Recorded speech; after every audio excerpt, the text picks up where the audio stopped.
Braves Country. I'm Mac Magee. Join us for Pitch by Pitch, Play by Play, the classic call of Braves Country baseball. We're bringing you Atlanta Braves baseball all year long. Jump into our pregame show, Braves Country Today, just before first pitch. Stick around for the postgame show, Braves Country Tonight, where we will open up the phone lines and react to your calls or your comments all year long. That's Braves Country Radio, pitch by pitch, play by play, your home for the classic call of Braves Country baseball.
You're listening to Braves Country Radio, your home for the classic call of Braves Country baseball.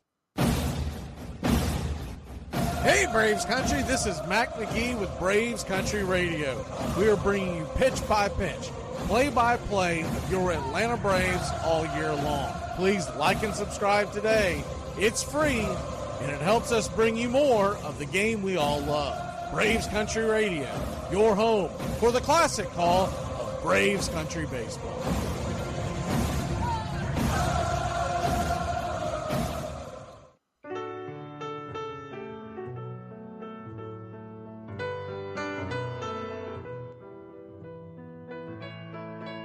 Casey at the Bat by Ernest Lawrence Thayer.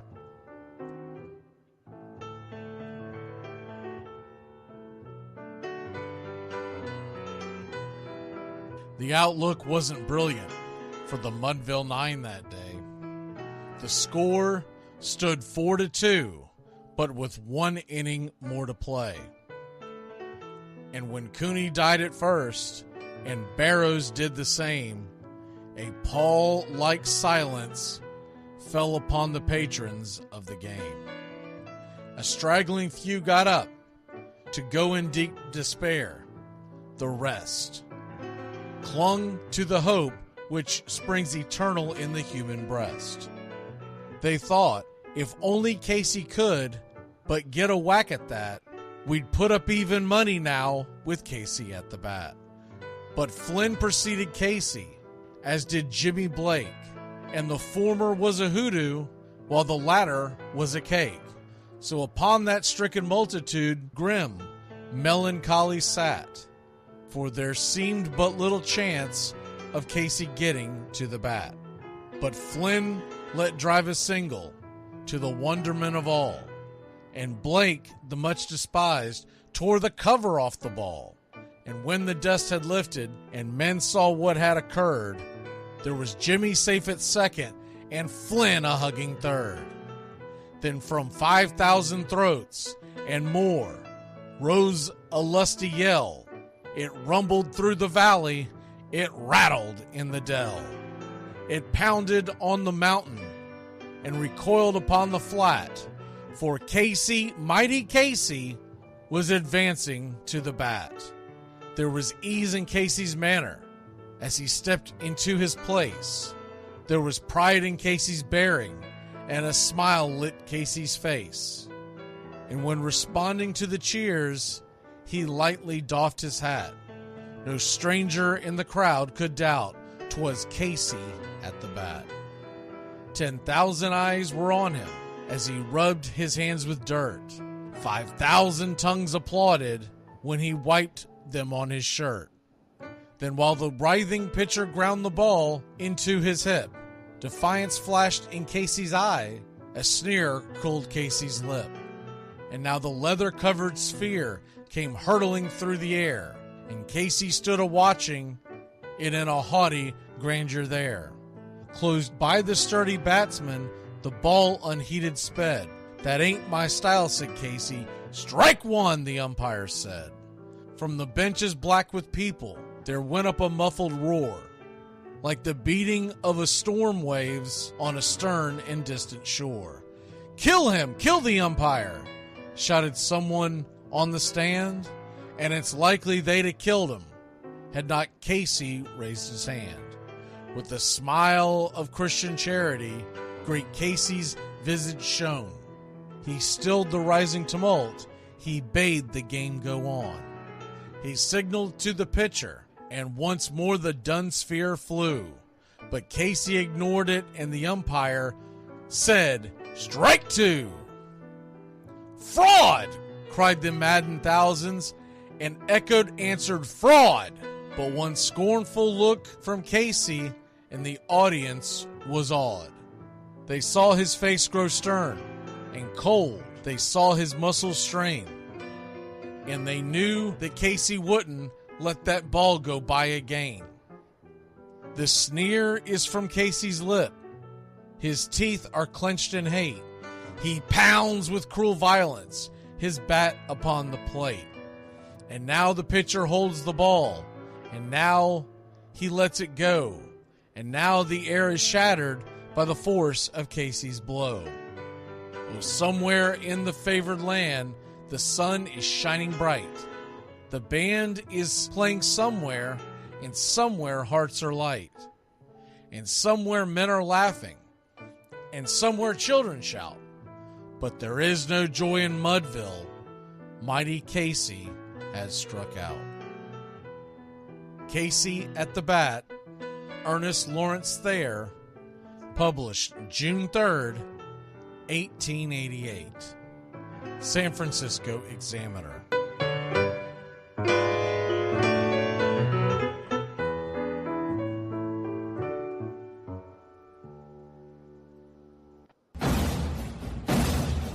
Hey Braves Country, I'm Mac Magee. Join us for Pitch by Pitch, Play by Play, the classic call of Braves Country Baseball. We're bringing you Atlanta Braves baseball all year long. Jump into our pregame show Braves Country today just before first pitch. Stick around for the post-game show, Braves Country Tonight, where we will open up the phone lines and react to your calls or your comments all year long. That's Braves Country Radio, pitch by pitch, play by play, your home for the classic call of Braves Country Baseball.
What's up, Braves Country? Looking forward to a great Atlanta Braves season. See y'all at the ballpark. Love you.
Lineup for Braves Country by DM McGee, 2024. A is for Aaron, the Hammer and Hank, the real home run king. Take that to the bank. B is for Bobby. Cox never cowered. He'd give Blue quite an earful on his way to the showers. C is for Chipper. Don't call him Larry. He would show up in Shea, the Mets he would bury. D is for David. Justice he'd bring. A Game 6 solo brought Atlanta their ring. E is for Eddie Matthews. 512 bombs away. Lit skies from Boston to Milwaukee to the A. F is for Fred. McGriff dog-biting crime. A fire was lit the day he arrived. G is for Glavine. Southpaw winds and kicks. Changing speeds east and west. A gem in Game 6. H is for Harry and his brother George Wright. The father of baseball, Boston pennants in flight. I is for inning, ending double play. Riley to Ozzie to Olsen all day. J is for Jones. Andrew let her fly. And his gloves in center is where singles would die. K is for strikeouts. A plenty from Strider. The quads in the stash, getting swings from that slider. L is for Lopez. Javi to B-Mac. Travis and Smurf, we've been lucky to see that. M is for Mad Dog. He won 355. Could swat flies with the changeup and still bust you inside. N is for Necro. He got to the hall by bending and knuckling and floating that ball. O is for Otis. Old Nixon could fly. The catch at the wall baffled our eyes. P still for Peterson. We were all rockin' pearls. With Eddie and Jorge, we were out of this world. Q is a quandary for why Dale is not in. Murphy MVPs again and again. R is for ranking. The top pitcher's lore. Remember Kid Nichols, 107 WAR. S is for Smoltzy. The big three in the hall. When the game's on the line, you give John the ball. T is for Tyler. Matzik and the gift of 2021, the entire night shift. U is for Chavez, but we say Uncle Jesse.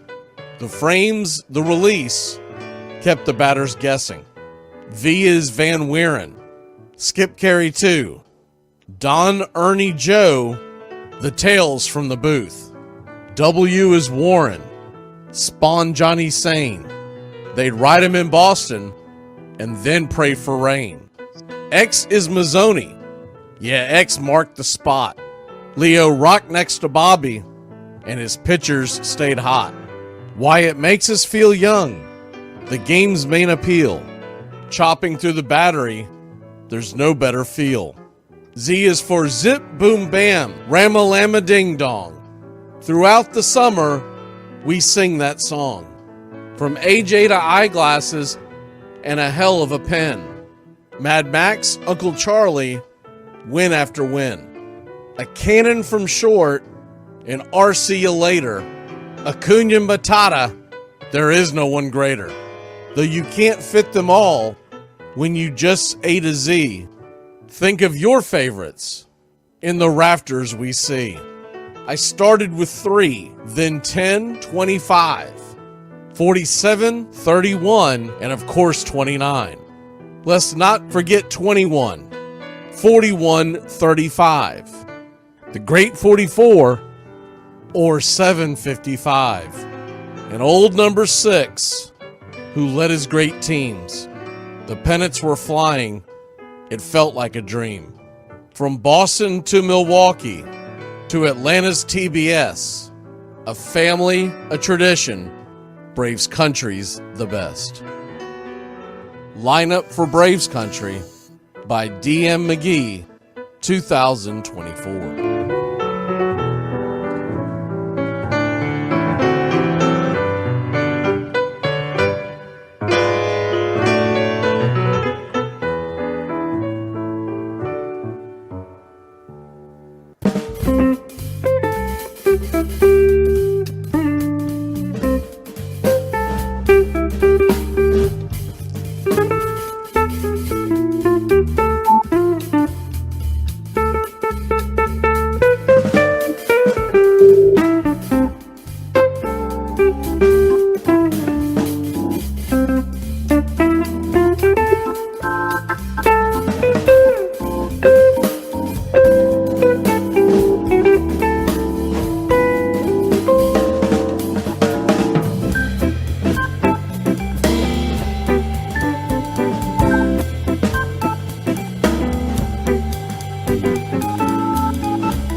Hey Braves Country, this is Mac Magee with Braves Country Radio. We are bringing you pitch by pitch. Hey Braves Country, this is Mac Magee with Braves Country Radio. We are bringing you pitch by pitch, play by play.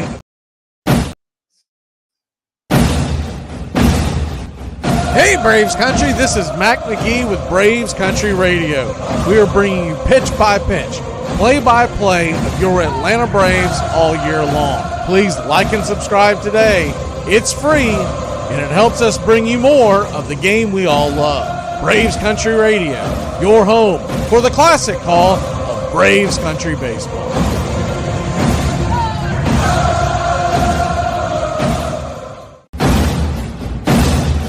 Hey Braves Country, I'm Mac Magee. Join us for pitch by pitch, play-by-play, the classic call of Braves Country Baseball. We're bringing you Atlanta Braves baseball all year long. Jump into our pregame show, Braves Country Today, just before first pitch. Stick around for the postgame show, Braves Country Tonight, where we will open up the phone lines and react to your calls or your comments all year long. That's Braves Country Radio, pitch by pitch, play by play, your home for the classic call of Braves Country Baseball.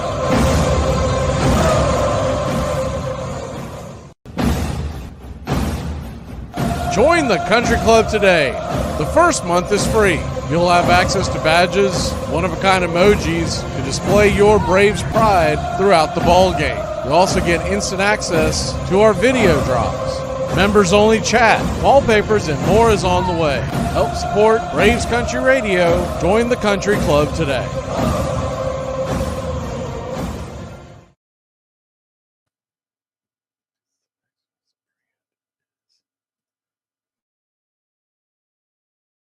You're in Braves Country.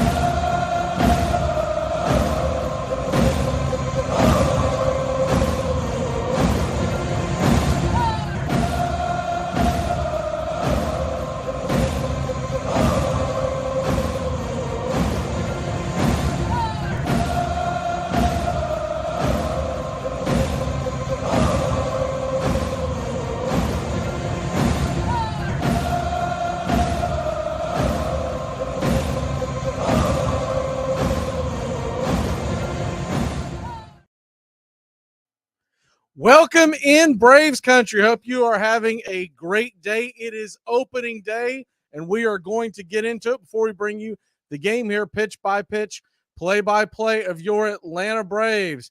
We see you, Denise and Robert and Gary and Child of God, and I will just call you Nine. And we'll be doing the roll call at first inning, but we did want to say a shout out to folks who got in early. Hope y'all enjoyed the videos that we put together. We got another one. It's a new intro video. I hope you enjoyed that. If you didn't catch the beginning of this little segment, it was called a lineup for Braves Country, but it is now open to everybody to see, and you can go to our videos tab to see it at any time. We've got lineups for Braves Country. We've got an opening day poem. And then we also have one called Where Singles Go to Die. And that's about Andrew Jones. All those were accessible to members as soon as we made them and dropped them. And we made them accessible to the public today. So with all that being said, become a member today. It's 9 cents a day, essentially 9 cents a day. It helps the channel, but we're also going to bring you a lot of stuff with it. We're going to bring you more works that we were writing and working on. We've got our picks against the spread. Those will drop to you first. If you are not a member, you're going to have to wait for it to drop. It'll drop about a couple hours, maybe an hour before the first game of the first day. And if it's obviously, if you wait till now, most of it usually too late. By the way, we were 4-0 yesterday. 4-0. How about that? So a good beginning to what is out there for us. 4-0 against the spread on the Pick'em segment yesterday. So we're happy about that. And we'll give you the other ones here in a second in case you just haven't caught them. We do have 4 picks for today, and we'll do that here in a minute. But before all that being said, let's go ahead and get into a couple things that I want to talk about. So first of all, let's talk about, because it is opening day for Philadelphia and Atlanta, I did want to run over real quick. If you're not familiar with the Braves or the Phillies of their the Atlanta Braves or the Philadelphia Phillies, their history, we do have a couple of things, just little notes that you want to hit on that. The Philadelphia Phillies, they are about to start their 142nd season. Yes, these are two of the oldest franchises in the history of not just baseball, but American sports. We all know that the Atlanta Braves, or most of us know the Atlanta Braves, are the oldest continuing running organization in not just America, but North America. They actually phrase it, oldest continuously operating professional sports franchise in North America. We just usually say it's the oldest damn team in baseball. Let's go. They're the only ones that have continually ran. The Reds started a couple of years before the Braves in 1869, but they took a hiatus. For folks who don't understand that, they took a hiatus because they were a barnstorming tour, almost like a Harlem Globetrotters type team, where they were expected to come in and just wipe the floor with you. They lost the first ever extra inning games in New York to the New York Gothams. Both teams decided to try out this thing called extra innings. They lost it. They could have just packed up and said, no, we're done. They lost it. And when they lost it, all their fans dissipated. So obviously things have changed nowadays, but at the time it was devastating to, they were called red leg fans. So that's why the Reds took a hiatus for a little while. The Braves came in 1871. The Reds came back a couple of years later, but the Braves have never stopped. So there you go. That. All right. Philadelphia Phillies, 142nd season. They started playing in 1883, and from 83 until 1889, they were known as the Phillies. They were also known as the Quakers. You'll hear me reference the Quakers from time to time. In 1942, so from 1883 on, they became the Phillies. In 1942, they went with the Phils. Then they went back to the Phillies. And in 1944, they were known as, oddly enough, the Blue Jays and the Phillies. And it really came down to the sports writers, what they decided to call them. By 1950, moving on, which, by the way, that's the whiz kids for you Phillies fans. Moving forward, they have been the Philadelphia Phillies since. They've won 2 world championships. They've won 8 pennants. The 2 world championships came in 1980 against the Royals and 2008 against the Rays. And of course, us Braves fans jokingly say, I don't know, can you count World Series championships against the Royals and the Rays? But anyways, and 8 pennants total, 11 division titles. That's in 142 seasons, or 141. They're starting at 142. Now, the Braves, much more storied history. Not only are they the oldest team, and we all know that, but the Atlanta Braves, who, by the way, began as the Boston Red Stockings in 1871. In 1876, they became the Red Caps. Then they went to the Bean Eaters from 83 to 06. They went to the Doves and then the Rustlers, and then became the Boston Braves in 1912. So one of the reasons why they changed the names from Red Stockings, Red Caps, etc., is because the Boston Red Sox appeared and they started using the red as well, and it was confusing for the fan base. So that's got a lot to do with it. Boston Rustlers, 1911. It was just 1 year. They go to the Boston Braves again from 1912 to 1935, and then they're the Boston Bees, which didn't get a lot of traction, but they were trying something different because they had the B on the helmet, but on the they didn't put letters on the helmets back then on the ball cap, but they were just trying to be known as the Bees. But they went back to the Braves because fans just didn't like it in 1941. 1953, they moved to Milwaukee, and they become the Milwaukee Braves. And then, of course, most of us know in 1966, they head to Atlanta, where they have found a home. And from 1966 until present day, they've been known as your Atlanta Braves. All right, so just wanted to go over that real quick. Oh, and by the way, comparatively, so we're just a tad older than the Phillies. We have not 16 world championships, 4 in the World Series era, but 16 total. We had this was the cream of the crop. This was this Boston Braves team. They were the New York Yankees before the New York Yankees existed, right? Like they were the dominant team. So they won 12 world championships in the NA and in the National League combined. But 16 world titles, 22 pennants, and 23 division titles. Of course, winning the last 6, and we're going for number 7 this year. So just wanted to hit that up real quick. And now we talk about the rest of the story, as Paul Harvey would say. All right. First of all, let me hit up we'll do all the lineups and whatnot in a minute. And we're about to give you our picks and our picks to click here in 1 second. But before we get into that, just real quick update: Mets and Brewers have started. They have started, and it is 1-1 in the bottom of the 4th. Now, that was one of our locks that you could have gotten if you were a member as early as last night, but they still dropped to the public. I think we actually did it a little earlier today because it was opening day for the Mets, so I think we actually dropped it 2 hours before. I believe it was 11 a.m. First pitch at that game was 1:40. So Peralta, and he's going up against Quintana. So we have the under 4.5 in the first 5. We're going to give you the Braves pick here in 1 second. We will be back in about, what does it say here? 27 seconds. We'll be back. Join the country club today. The first month is free. You'll have access to badges, one-of-a-kind emojis to display your Braves pride throughout the ball game. You'll also get instant access to our video drops, members-only chat, wallpapers, and more is on the way.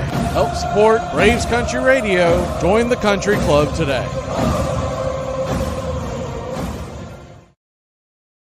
All right, welcome back, Braves Country. We are going to give you our Braves-Phillies pick. We don't always make picks against the spread with the Braves-Phillies, but with it being opening day, I had to give you something. And this is very much my line of thinking that looks like, of course, you know, nothing's guaranteed in sports, but it looks like it's going to hit with the Milwaukee Mets. And that is -4.5. I'm taking the Braves and Phillies, the first 5 under. So basically 4 innings or 4 runs or less given up by the two teams combined, and you will hit. That is our pick to click today for the Braves. As far as players pick to click, I'm going with Spencer Strider. Spencer Strider has looked phenomenal in the regular season against the Phillies. He only had that one hiccup in the playoffs. It hasn't been Spencer Strider that has lost the most of these playoff games. Remember, the one that he had the hiccup against the Phillies, he was coming off that injury. It was his first start. That was 2022. Last year, he pitched phenomenal. We just didn't get him any runs. So my pick to click today is I just think it's a no-brainer. Spencer Strider, and you know that I carry quite a few Braves spring training games. Actually, we carry more than what the Braves television crew carries. But not only have I watched him, I watched a lot of spring training games getting ready for the season, kind of knocked the rust off. And I'm telling you right now, and I know I walk through the world with Braves colored glasses. I understand that. But I'm going to tell you right now, Spencer Strider, if you were going to go to the window right now, I would take him. He's 5-1, 5 plus 525 in some markets. Actually, I got it at plus 550 when we first made the prediction to win the Cy Young. And though those aren't great odds typically to win an award, he's just so darn dominant. He has blown everybody away. It hasn't just been the fact he's been striking people out left and right. There's been very few ducks on the pond. And so he's my pick to click today. I'm going to go with the Braves to win today. I do believe it's going to be a low-scoring game until maybe we get into the bullpens, because you never know. A bullpen opening day, you just never know. You know, a lot of adrenaline going. But I'm going to go with the lower scoring game. The over-under right now is 7.5. I would probably take the under. I'm not picking that game today. What I'd be more likely to do is to pair up like a parlay that you can get on the Hard Rock app, where you go under 9.5 at it's usually around like a minus 225 rate, and you grab another game that you like as well, like the it was one of the ones that we gave this morning. But if you took the Mets Brewers game along with the Braves Phillies game and took the under. Now, there's other games out there, and we're going to do the rest of our picks. The rest of our picks look like this today. All right, we gave you Mets Brewers first 5. We gave you Braves Phillies first 5. Once again, you'll get these instantly if you become a member. It's 9 cents a day. And also please like and subscribe. Miami money line tonight. AJ Puck, ex-Florida Gator pitcher. And so you know that I'm not betting with my heart on this one, because I am far from a Florida Gator fan, but this kid's electric when healthy. That's been his only problem since coming out of Gainesville, spent most of his career in Oakland, came over to Miami, and he's been a bullpen guy. They have developed him as a starter, and he's getting the second start of the year today. So that tells you something. Now they've had a couple of injuries, but that tells you how they feel where AJ Puck is at. If you're looking to stream someone, I'd snag him too in fantasy baseball. The other one, I'm going to take the Astros at home to bounce back, get the W against the Yankees. I like the pitching matchup. Christian Javier normally pitches the Yankees really well, and I feel like that the Astros are going to come in locked, ready and loaded.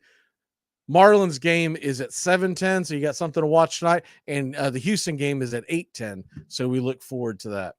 Other things as far as looking at what's going on here in Braves country, we've got a few minutes before we have to hit the break, and I hope that y'all enjoyed the new intro, and I hope you enjoyed the lineup for Braves country. Like I said, if you didn't see it originally, we've got the videos dropped so you can watch them individually. You don't have to rewind and look through here. By the way, the lineups for Braves country, that was inspired for a lineup from yesterday by Ogden Ash. It was written in, I believe it was 1936, I believe, maybe it was 37. But I decided about midway through the season last year, I want to write one that's just for Braves country. And I want one that's going to encompass everybody. And it's great because I wrote the thing and then dropped it, and not expecting this, Jesse Chavez, who's mentioned in it, he gets signed back by the Atlanta Braves. And I'm excited about this season for a lot of reasons. And one of the main reasons is the fact that we've got Adam Duvall, Jesse Chavez back, and Tyler Matzik is coming back off the IL. We're getting the band back together, baby. Let's go. And about the only thing that we're missing is a late season trade to bring in Jorge Soler, right? And I do believe this Chris Sale edition, and he's going to pitch game 3. If you missed that info, he's going to pitch game 3. He is going to pitch game 3. So it's going to be fun to watch Chris Sale. I think what could send us over the top, and this is assuming health, we all know that. But I think the chemistry on this team is going to be unbelievable. I believe you're going to have guys out there who are going to be ready to rock. And I think they're going to have like that killer mentality that we haven't had necessarily since 2021, right? Since 2021, I feel like we've kind of missed the that cutthroat type of mentality. And so with all that being said, I think Chris Sale brings that. I think Tyler Matzik definitely brings it, right?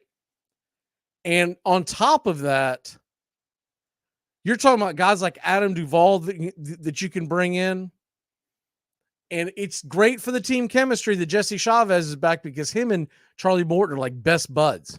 This may be and look, I know we're tired of not getting farther than the NLDS, but it starts today. Let's go out there and knock them out the box. JT Realmuto, if you missed it, made a comment the other day that he's tired of looking up at the Braves at the top of the division. So the fans, the Philly fans, the deniers, the ones that show up halfway through the season, we know how these Philly fans are. They'll be sold out today, and then they'll be kind of meh all the way through the summer, and then they'll show up in October. But I did find a funny thing that was written, it shared. They talked about Bryce Harper trying to talk Yamamoto, who signed with the Dodgers, and he went on a 30-minute Zoom call trying to convince him to come to Philadelphia, and he was slamming New York and LA because he said that the lights are much brighter in October was his line, and was saying that, yeah, you may think you're going to get the glamour of Los Angeles and New York, but Philly, and I'm like, really? Is it really much? Because you had the one run, my guy. You had the one run. And so you do know that guys like Real Muto or whatnot, they do believe that they've been looking up at the Braves for too long. This is going to be a contentious rival. I don't think we're going to run away with it like we had the past couple of years. I still say we win the division. And I'll give you my opening day picks if you haven't seen the previous. I'll do those throughout the broadcast. But I do think we're going to win the division. But I think it's going to be more like around the 5 to 10 range, not 15 games, having it wrapped up on what was it, September 13th this year. So there you go with that. All right, we're going to take a quick break, step aside. When we come back, first pitch is on the way. Let's get it with our new intro. Like me, you can't smoke like me. You can't drink like me, you can't smoke like me.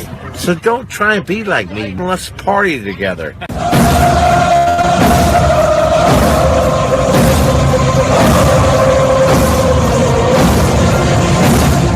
There's something kind of about a kid that's never played baseball.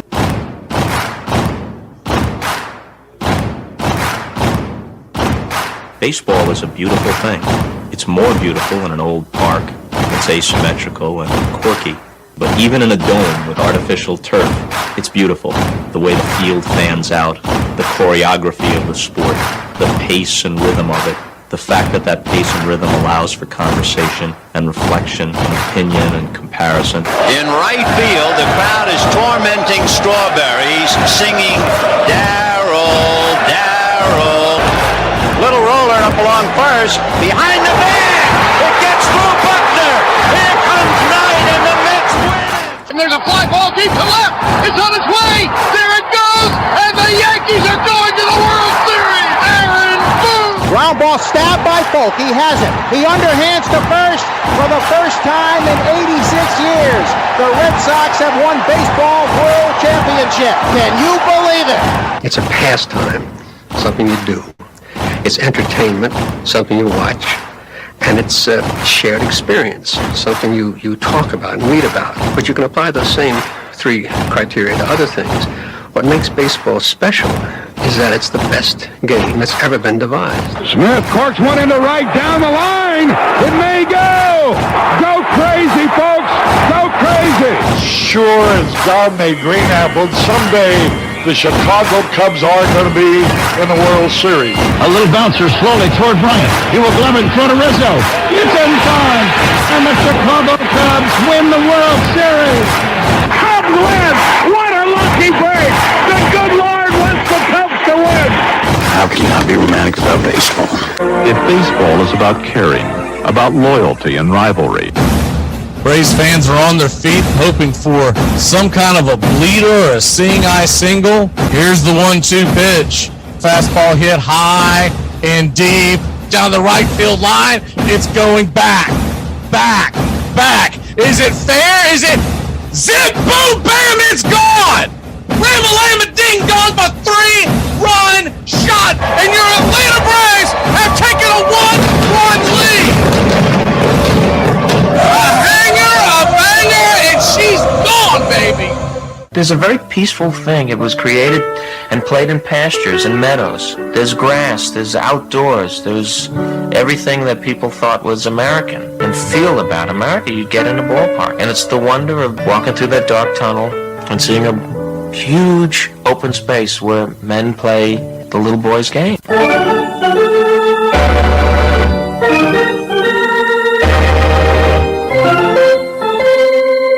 believe in the Church of Baseball.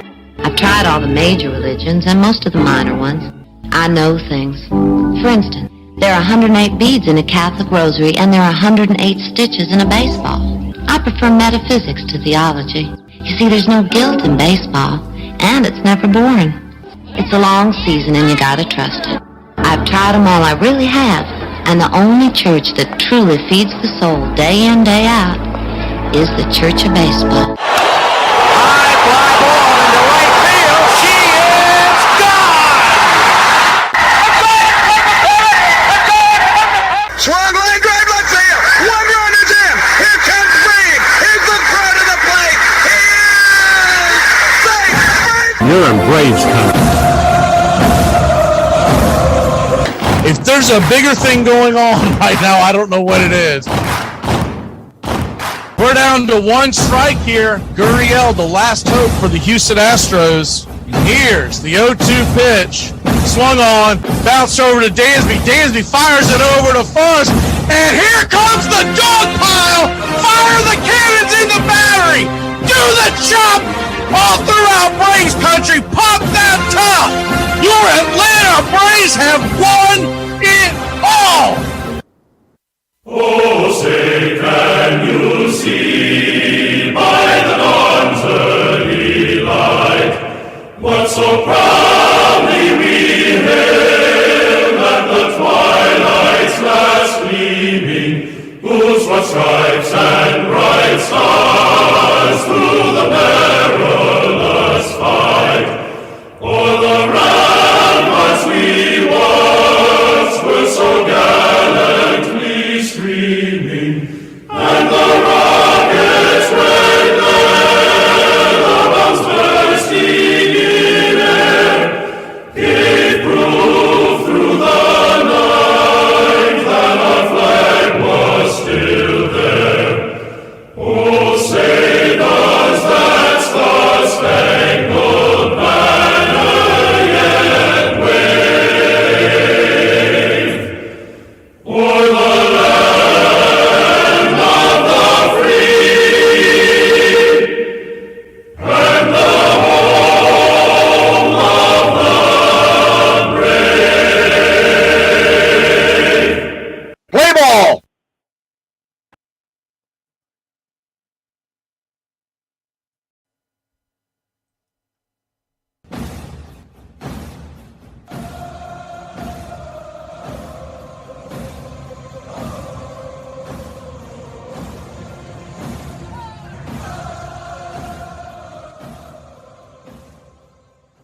On a beer?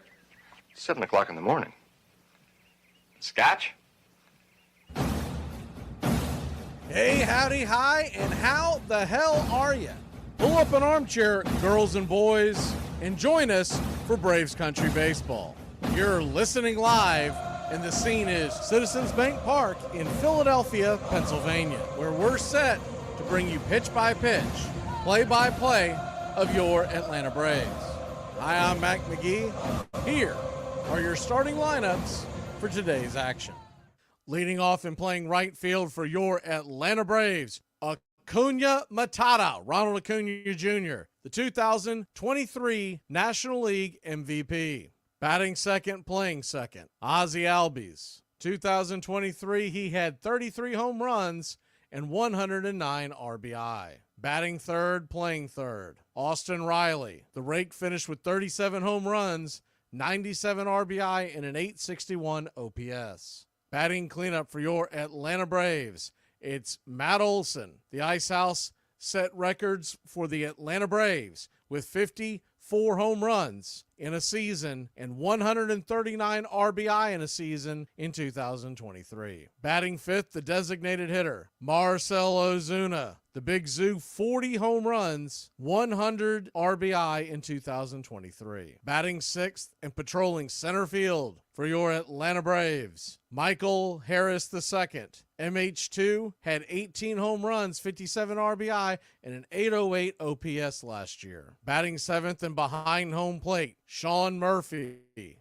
The Smurf, 21 home runs and an .844 OPS. Batting eighth and playing short shortstop Orlando R.C. you later. He finished 2023 with 17 home runs and 65 RBI. And batting ninth, playing left field, coming over from a trade from the Seattle Mariners, it's Jared Kelenic. Kelenic is 24 years old and had a 746 OPS with 11 home runs last season. On the mound for your Atlanta Braves, it's Spencer Strider. The quad father last year led Major League Baseball with 281 strikeouts, 20 wins, and 5 losses on the season. He'll be going head-to-head with Zach Wheeler of the Philadelphia Phillies. Wheeler finished last year 13-6 with 212 strikeouts. Leading off for the Philadelphia Phillies, the designated hitter, Kyle Schwarber. Batting second, playing short, Trey Turner. Bryce Harper playing first. And batting third and cleanup for the Philadelphia Phillies, it's JT Realmuto. Batting fifth and playing third for the Philadelphia Phillies today, Alec Bohm, who has still not touched home plate on that faithful Sunday night. Bryson Stott is at second and batting sixth. Nick Castellanos is the right fielder for the Philadelphia Phillies and batting seventh. Brandon Marsh batting eighth and playing left. And Rojas is in center field for the Phillies. Home plate umpire today is Mark Wegner. First base will be manned by Bruce Dreckman. Second base umpire is Jeremy Rehak.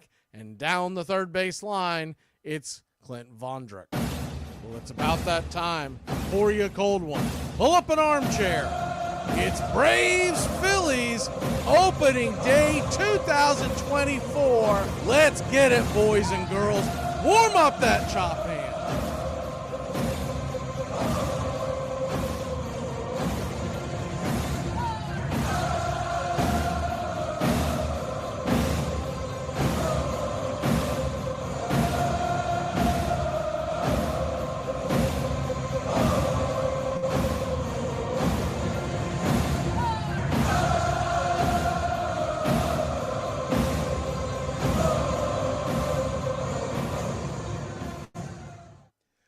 Good afternoon, Braves country. We are getting set here.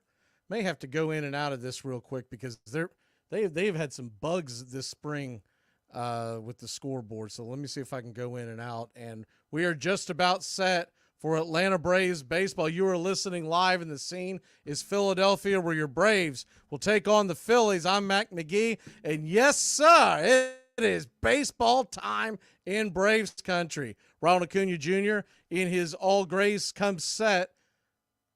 Braves wearing the road grays top to bottom. Wheeler comes set. The pitch on the way. Swing, and that ball's chopped up the middle, and it'll dribble through into center field, and it is a leadoff hit for your Atlanta Braves. Ronald Acuna Jr. We hope they get this straightened up soon. I'll try to bring this.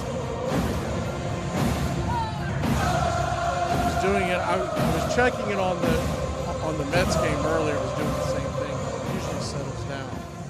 So that'll bring up Ozzie Albies to the plate. Open stance. Pitch on the way to Ozzie, swung on and lifted high and deep into center field, but coming in under it at center, making the catch is Rojas. He'll fire it into the infield, and there's one away.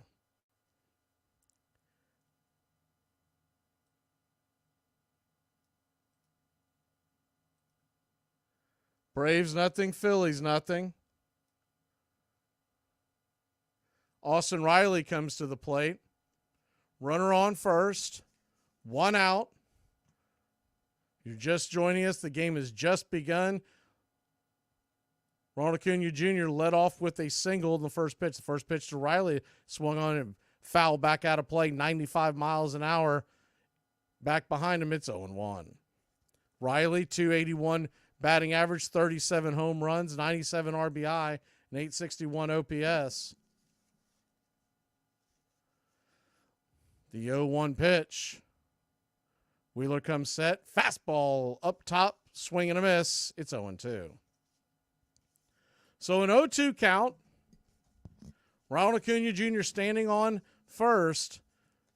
Very strong wind in a cool temperatures in the 50s today in Philadelphia. Wind coming out about 18 miles an hour. The 0-2 pitch swung on and fouled back out of play. We'll do it again. Ronald Acuna Jr.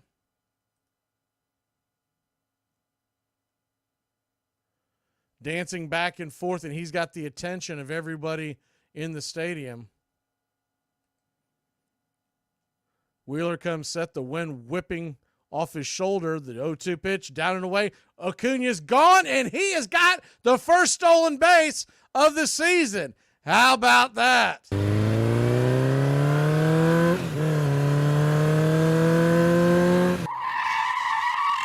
How about that? Ronald Acuna Jr. took off. He picked a great pitch to go on. It was in the dirt. Real Muto did a great job of making it fairly close. But nonetheless, we've got runner at second, one out.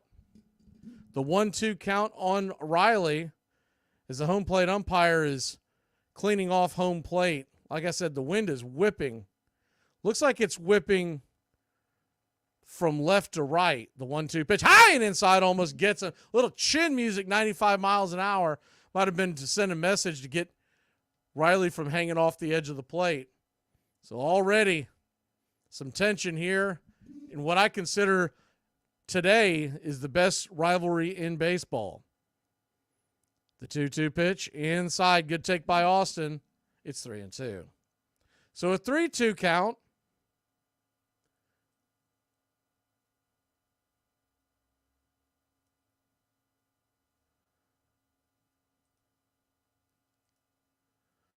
Wheeler comes set. The pitch on the way. Swing, and that ball's rifled over to third. Nice diving stop by Bohm. Bohm will fire it over to first. Harper makes the catch, and Acuna will have to stay put. Good defensive play by Alec Bohm.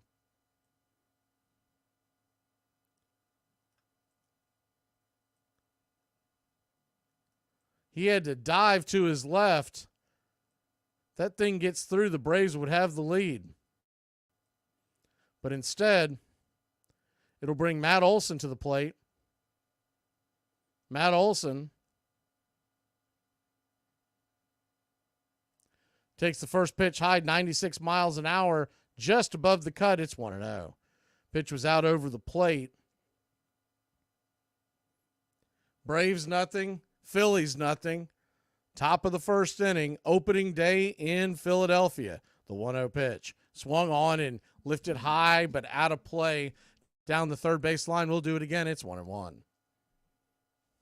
Happy opening day to everybody. Hope you got a chance to see our new introduction videos and lineup for Braves country that will be coming your way before pregame. The 1-1 pitch, high and out of the zone, 2-1. So a 2-1 count.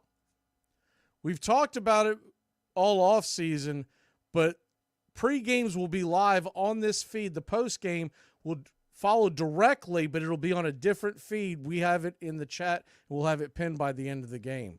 The 2-1 pitch by Wheeler, swing and a miss, 95 miles an hour right down the pipe. It's 2-2.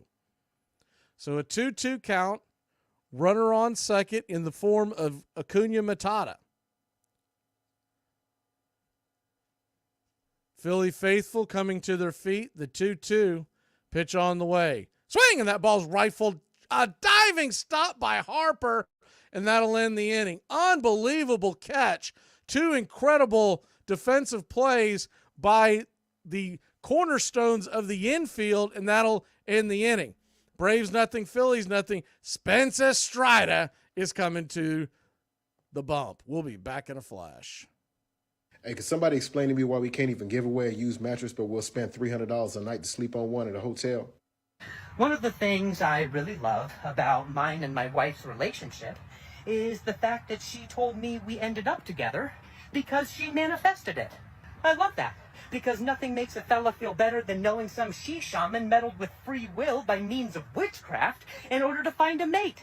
And unlike the rest of us, who have to attract people by earnestly flirting and by exercising caution in order to suppress red flags, this witch lit a sage stick and prayed to Venus for my weenus. And so there I was, sitting at a bar with my plentiful 20s, completely oblivious to the fact that I'm about to be blindsided by a Bette Midler spell that some date snake conjured up by doing crystal math and some Drew's Maboo voodoo. And so I love my wife, and she is my soulmate. But I'll never know if it's me saying that or if it's some lemur demon who's got a hold of my boy loins just making me move it. As the memory of the crippling strike of 1994 faded away, baseball's popularity surged, but rumors and suspicions about performance-enhancing drugs kept surfacing. Over the years, a few sports writers and broadcasters had tried to call attention to steroids' infiltration of the national pastime, but nothing was done, and doping became an open secret in the game. I don't think a bunch of owners or general managers got into a room and they said, we got a great thing going here. Turnstiles are humming, fans love it, let's not do anything. I think what happened was when they were clued enough into what was happening, it was already too late without really getting their hands very dirty. Cleaning it up meant taking down the biggest players in the game. And that was an undertaking they weren't going to touch until somebody made them touch it.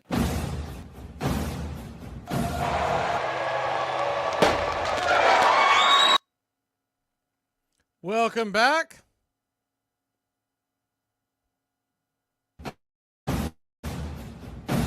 Spencer. Get this bus moving. Stop. Come back. Too late. Roll call! Yeah, roll call! You're in Braves country. First pitch on the way is swung on, rifled up the middle, bobbled by Arcia. He grabs it, fires it over to first, and it's a 6-3 putout to start the defensive 2024 season for your Atlanta Braves. Good to see everybody in the chat. If you haven't said hello yet, please do. This is a good time to do it because we're about to do roll call. First pitch on the way from Strider to Turner is a 97-mile-an-hour fastball, high and out of the zone. It's 1-0. The 1-0 righty-righty matchup, swung on, chopped foul down the third base line, 1-1. So a 1-1 count.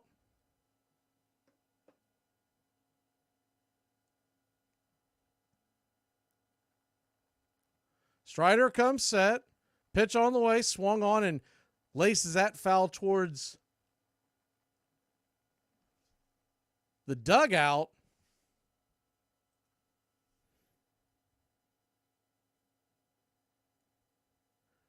Braves nothing, Phillies nothing. We'll start roll call after this at bat. The 1-2 from Strider. Down and away, tried to get him to chase that curve. He has added that to his repertoire this year. So it's no longer just the fastball, slider, and changeup. You now have to deal with the curveball, and it's a sharp curveball that he's been using this spring with very good measure. The 2-2 pitch. Fastball looked like a strike, but because he locked up Murphy behind the plate who was set up high and inside, did not get the call, but that definitely hit the box. So already home plate umpire Mark Wegner blowing a call. The 3-2 payoff pitch. Swing, and that ball popped up high in the sky. Both Acuna and Olsen fighting the sun. Acuna's got it in shallow right field. He'll make the catch, and there's 2 away.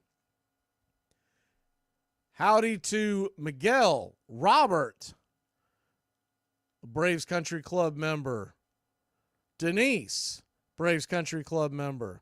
Who else do we have? COG9,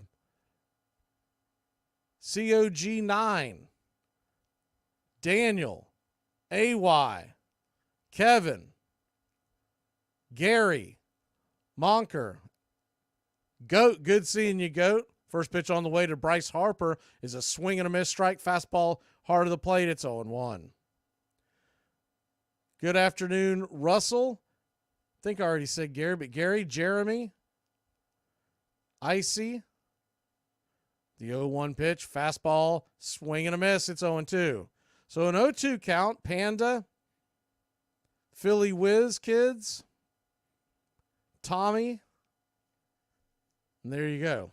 The 0-2 pitch, high and out of the zone, just missed the top corner, 99 miles an hour. It's 1-2. So a 1-2 count. Nobody on, 2 outs. Spencer Strider, the 11th pitch of the afternoon. Pitch on the way, swung on, chops that foul in the instep of Harper. We'll do it again at 1-2. Braves nothing, Phillies nothing.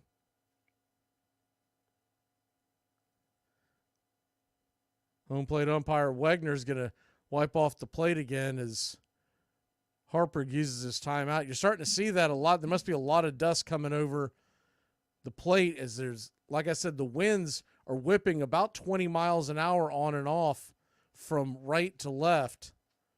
It looks like they may be a tad inward. So the 1-2 pitch, Strider, fastball high and out of the zone, 2-2. Don't know if y'all have seen it, paid attention to it or not, Country Club members, but there is a mustache that you can now throw out there every time Strider gets a strikeout. We added that this week. The 2-2 from Strider. Curveball down and in, 3-2.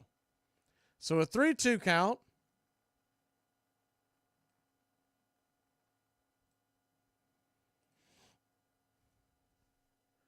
Payoff pitch from Strider to Bryce Harper. Swing and fouls that back. 87-mile-an-hour slider just gets a piece of it to stay alive. We'll do it again. So a 3-2 pitch, 14 pitches into the afternoon. Philly faithful rooting Harper on. Swing and a miss. Strike three. Hit those stashes, Country Club members. We'll head to break. 0-0, your score.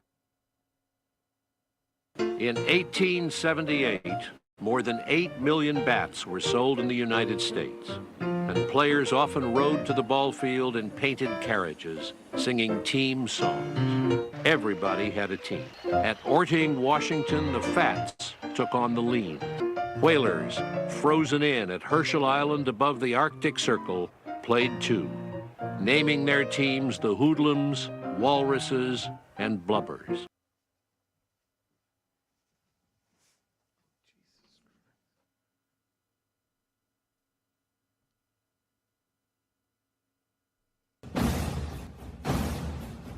Join the Country Club today. The first month is free. You'll have access to badges, one-of-a-kind emojis to display your Braves pride throughout the ball game. You'll also get instant access to our video drops, members-only chat, wallpapers, and more is on the way. Help support Braves Country Radio. Join the Country Club today.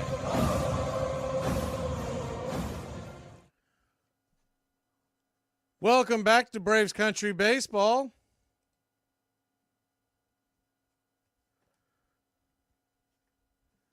Braves, Phillies, 0-0 your score in New York. Hey, that pick hit already. The score is 2-1 Milwaukee over the Mets. Bottom of the sixth, we had under 4.5 runs the first five, if you caught the video either last night or this morning. In this game, our pick was under 4.5 in the first five. I thought that was kind of a high number considering how good Wheeler and Strider have been against each other. It's been some really low-scoring affairs.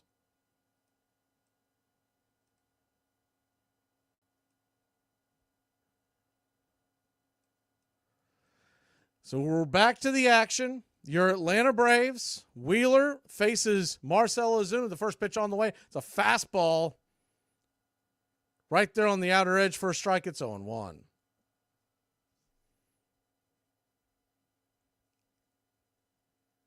The 0-1 pitch, swung on, chop foul down the third base line.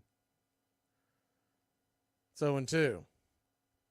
I like those spring training hats, though, Goat. I mean, you said you ordered them and you just got them today. That's ridiculous. The 0-2 pitch on the way. Swing and fouls it back out of play. We'll do it again. Where'd you order them from? Temu or Wish? One of those deals? They got to bring it over on a tugboat.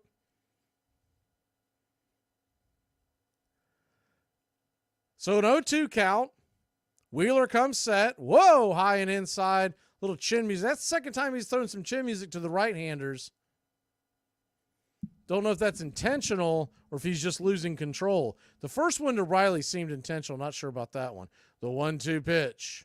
Fastball just off the edge.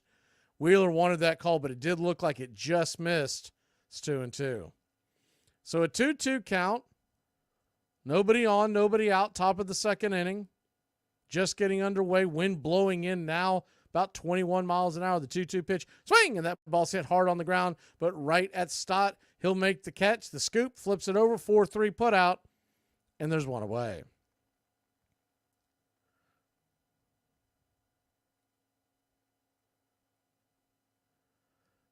Nothing, your score. We'll keep you up to date on the Mets-Milwaukee game. They were also rained out for folks who made. How about that opening day, y'all? That was a heck of an opening day.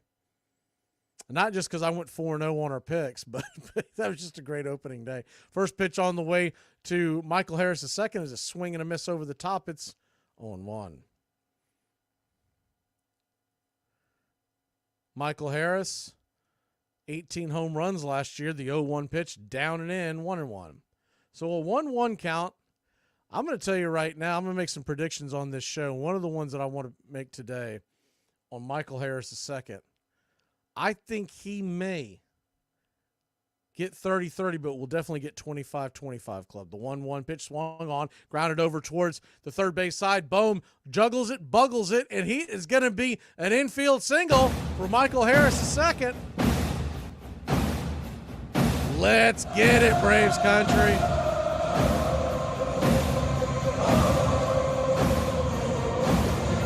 Nice piece of luck. I'm just going to call that a nice piece of luck. Kind of a corkscrew job. It went off the edge of the bat. You couldn't roll it down the third base line better than that. First pitch on the way to Sean Murphy. Swung on, popped up, can of corn. Bohm fighting the sun. He'll make the catch. Quickly 2 away. So for those listening on radio or maybe you're tuning in at YouTube from work or whatnot, so not only is it a high sky and they're battling the sun, but that wind is wreaking havoc. And anything kind of pop up, I mean, it is whistling. It is now going from left to right. And it almost looks like it's going outward. But a second ago, it was blowing in. So we got swirling winds here in Philadelphia. First pitch on the way to Arcia is a check swing strike. It's 0-1. Lando Arcia. Second year is the Braves backstop.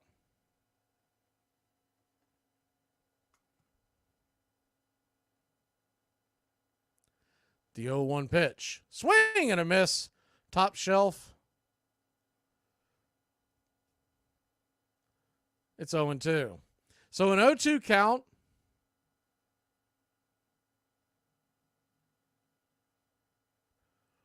Runner on first. 2 outs. They're going to flip it over to first and keep Harris close by. Now, the main difference between this year and last year, for folks who may not have kept up with it,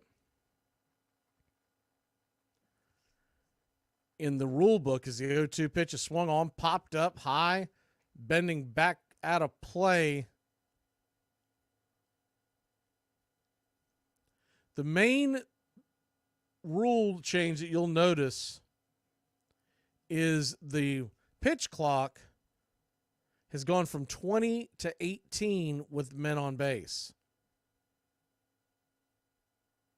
The 0-2 pitch from Wheeler, he deals. Swing, pops that up. Is that going to stay in play? Will the wind keep it back? JT Realmuto, he'll make the catch. That wind aided and brought it back into play. That's how strong that wind is going. We'll be back in a flash here on Braves Country Baseball. Hey, this isn't my coffee. Where's my finely ground quinoa blend from Starbucks? That's it. Daphne put an eggshell and some allspice in it. Didn't that just dress it up? Let us get something clear. I am not a morning person. I have to ease into my day slowly. First, I have my coffee. Sans, eggshells, or anything else one tends to pick out of the garbage. Hey, Braves Country, this is Mac Magee with Braves Country Radio. We are bringing you pitch by pitch, play-by-play of your Atlanta Braves all year long. Please like and subscribe today. It's free, and it helps us bring you more of the game we all love. Braves Country Radio, your home for the classic call of Braves Country Baseball.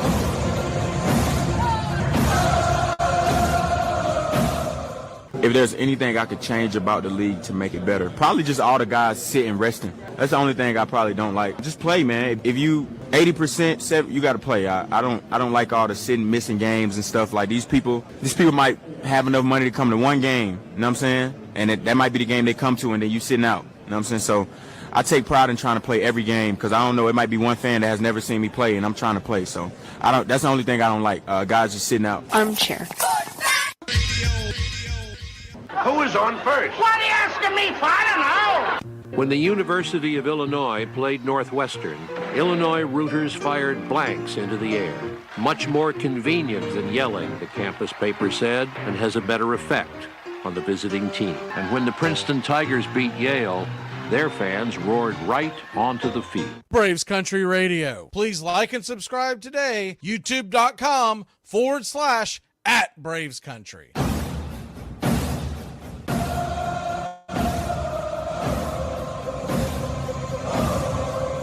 Welcome back. Braves Country Baseball. We have 400 new sound bites this year as the first pitch on the way from Strider is a slider off the edge for a ball. It's 1-0. Righty-righty matchup. Of course, the last one I grabbed it would happen to be an older one. The 1-0 pitch, swing and a miss off the edge, evens up the count. It's 1-1. JT Realmuto, 20 home runs last year, 63 RBI, 762 OPS. The 1-1 swing and fouls that back out of play. We'll do it again.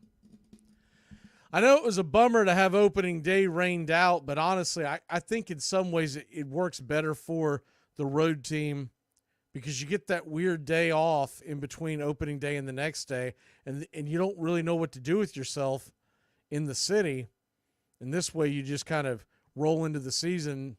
Tomorrow it's 4:05 first pitch. Max Fried on the hill for the Braves. The 1-2 pitch. Swing and a miss. Strike 3. Blew it right by him. High gas, about eye high. And Spencer Strider, one away. There we go. There's the mustaches. Took me forever to find the thing to be able to load that in, but once I did, I was like, finally, something for Strider. Remember last year we were always hitting the little goofy eyeglasses. The first pitch on the way from Bohm to Bohm from Strider is swung on and fisted into center field. Ozzie Albies made a diving attempt, backhanded attempt over the second base bag, but couldn't quite get there. 1 on, 1 out.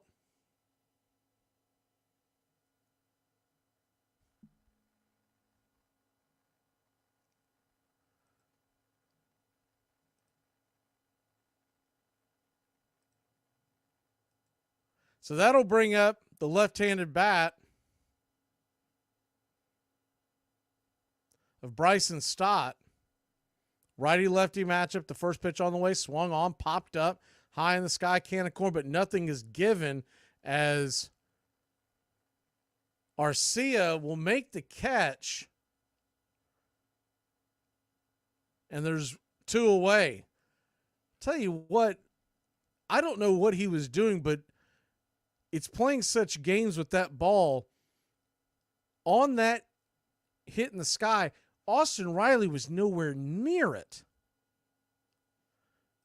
If you're listening on radio, imagine someone standing at the 20-yard line for a fair catch, and the ball hits at around the 2. 1 on, 2 out. Nick Castellanos comes to the plate. Castellanos takes the first pitch down and away for a ball. It's 1-0.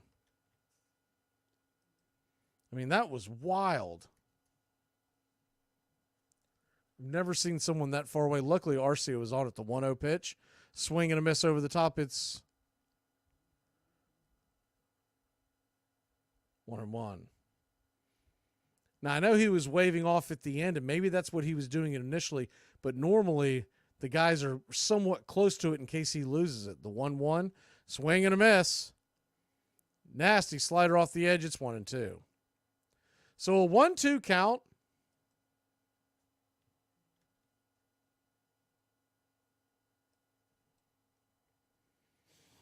One on, 2 away.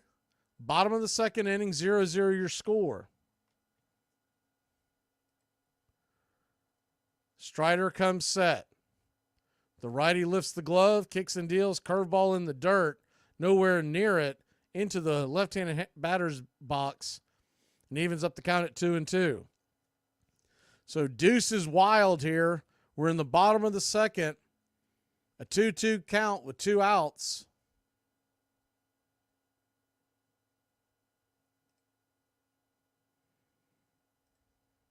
Pitch on the way. Check swing. Just misses outside, 3-2. Strider trying to get Castellanos to reach for one there. Instead, he's got the count full, and the runner at first will be on the move. The 3-2 pitch. Swing and a miss. Strike 3. Got him with the bender at the knees, and that'll end the inning. So Phillies put one on but failed to score. We'll be back in a flash here on Braves Country Radio. All right, those first 2 were high and tight. So what do you think the next one's going to be? Either low and away or in my ear. He's not going to want to load the bases, so look for low and away. But watch out for in your ear. This portion of the show is being brought to you by Honest Ed's Used Cars, where every car we sell is backed by an ironclad guarantee that is so complete and comprehensive that we really don't see any need to put it in writing. And remember Honest Ed's motto, if any used car dealer anywhere in the country says he can sell you the same car cheaper than we will, then he's even a bigger liar than I am. And remember, if you'd like to learn one of life's most valuable secrets, just send $20 to the announcer in care of this station. Armchair. For all you beginners out there, chip and putt. Everybody in golf that plays on a professional level can hit a driver. They can hit a 5-iron. They can hit a 6-iron. But it's 125, 150 yards in. That means a lot. Nobody ever talks about it. No guy that wins a golf tournament ever talks about, well, I hit that wedge from out of the rough from 122 yards and knocked it like this, got a gimme or whatever. But golf is all about 150 yards.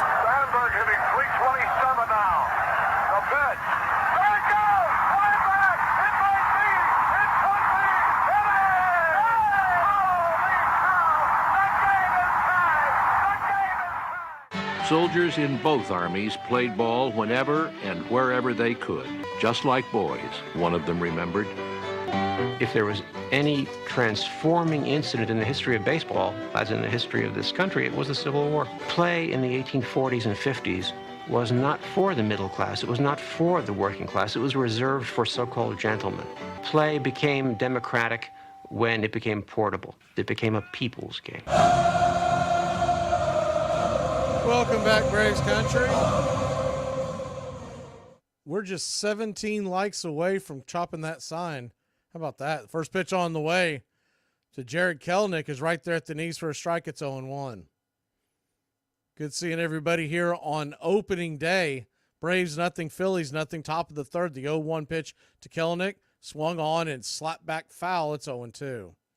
So an 0-2 count. Kelenic with 11 home runs last year in Seattle, and that was an injury-plagued season. Started off hot, then had a little bit of a slump, kicked a bucket, went on the IL, and he could never quite get back on track. The 0-2 pitch from Kelenic. Swing, and that ball's hit on the right side. That kid's going to get underneath the glove, Bryson Stott, and your Atlanta Braves have something going here. One on, nobody out.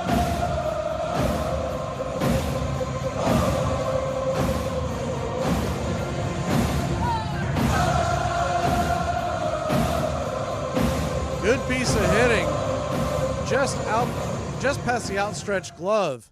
Thought Stott was going to get it, just went underneath his glove. So that'll bring up Acuna. He's 1 for 1. The first pitch on the way is 94 miles an hour on the outer edge of the plate. Looked like it may have missed, but Wheeler got the benefit of the doubt. It's 0-1. Usually if you're in the neighborhood, you'll get that benefit. The 0-1, righty-righty, one on, nobody out. Pitch on the way, swing and a miss up top. 94, it's 0-2. So an 0-2 count, he started him off fastball. Standing on deck is the whiz, Ozzie Albies. The The 0-2 pitch just misses the outside corner. Tried to dot him with a sinker. It's 1-2. Zach Wheeler, by the way, at 34 pitches on the afternoon.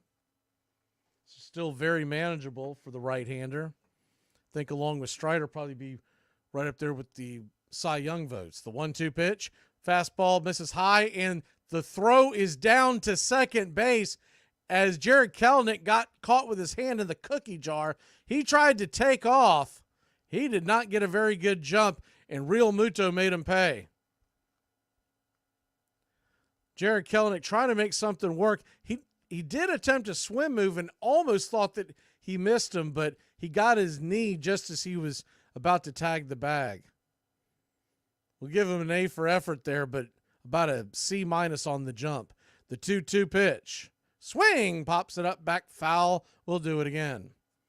So nobody on, one out. I'm sure Kelenic's going to get some kind of a conversation at some point. When you got Acuna and the rest of the folks up there, let's not get thrown out with nobody out. The 2-2 pitch. Swing and a miss, strike 3. And Acuna down on strikes. There's 2 away.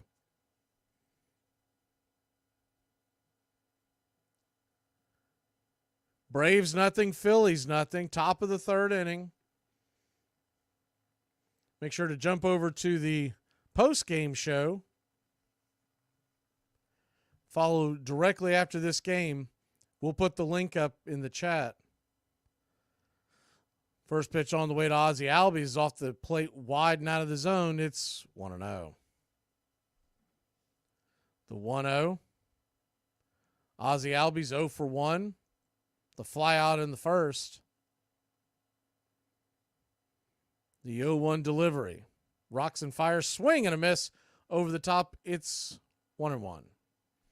So a 1-1 count. Ozzie, who's 0 for 1. 2 down. Standing on deck is Austin Riley. Phillies playing a bit of a shift on the right-hand side. The 1-1 pitch misses high. 2-1. So he's gone curve splitter and then back to the curveball that didn't curve down.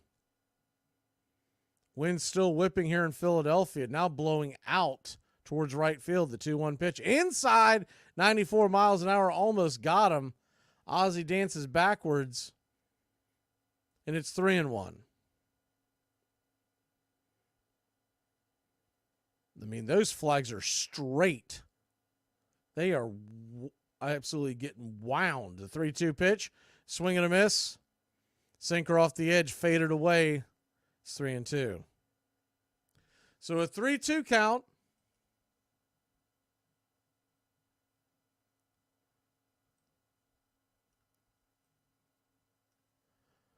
Nobody on. 2 down. Here's the pitch.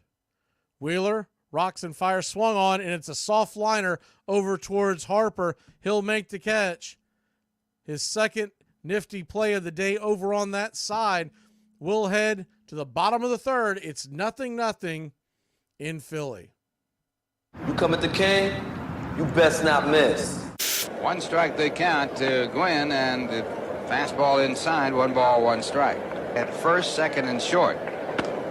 And Gooden catches the outside corner with a fastball. So it's 1-2. Curveball and hit foul down the left side.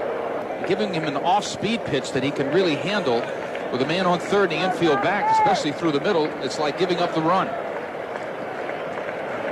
Goes back to the fastball, and it's fouled into the stands. So shortstop or to the second baseman. And the fastball for a ball. It's 2-2.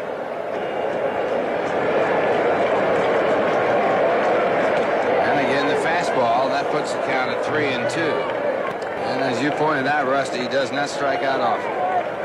Got caught looking yesterday. 3-2 pitch, and it's hit down the line. It's foul. 3-2. 3-2 curveball out of the strike zone. So Gooden wins that one.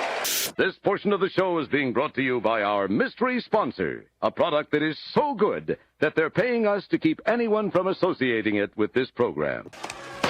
just a bit outside. Ball 4. Ball 8. On many summer day, I played baseball starting at 8 in the morning, running home at noon for a quick meal, and again with fielding and batting till it was too dark to see the ball.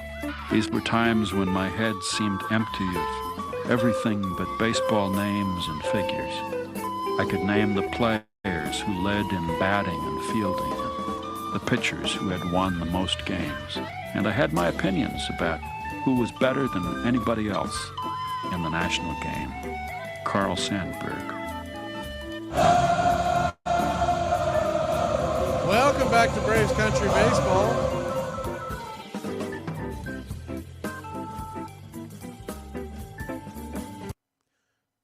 Atlanta Braves, 0-0 your score. The first pitch to Marsh is a swing and a miss strike. It's 0-1. Wind now appears to be coming in from right field inward. The 0-1. Fastball misses high. 96. No, they're going to call that a strike, a high strike. Marsh didn't like it. It's 0-2. So an 0-2 count. When you're facing these two pitchers and the wind is at their back, I bet the hitters are like, this is not doing me any favors here. 0-2 count. Strider rocks and fires. Swing and fouls it straight back. We'll do it again.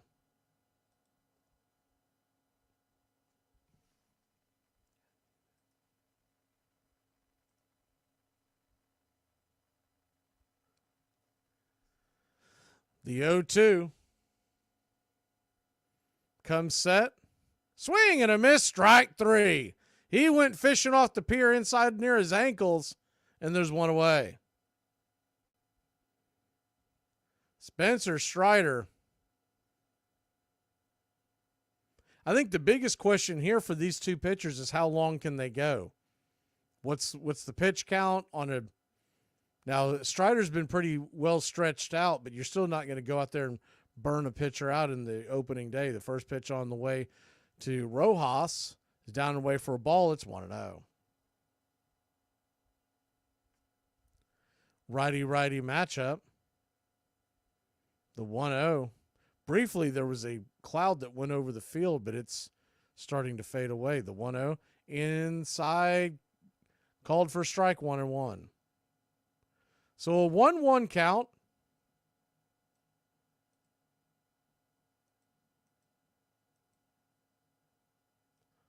Swing and a miss. 87-mile-an-hour slider on the outer edge. It's 1-2.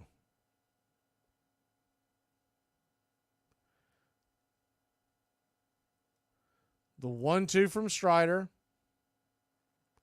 Braves in their road grays and blue ball caps with the white A on top. Atlanta across the chest in red, outlined in navy, numerals the same on the back. The 1-2 pitch swung on, grounded over towards short. RC has got it, fires it over to first, and it's a 6-3 put out, 2 away.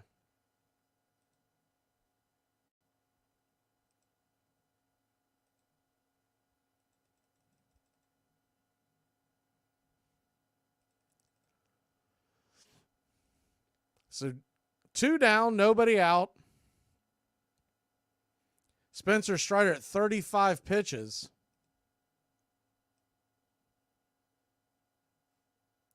First pitch on the way to Schwarber as the lineup flips back over is a swung on, fouled back, straight back, slaps against the backstop screen. It's 0-1.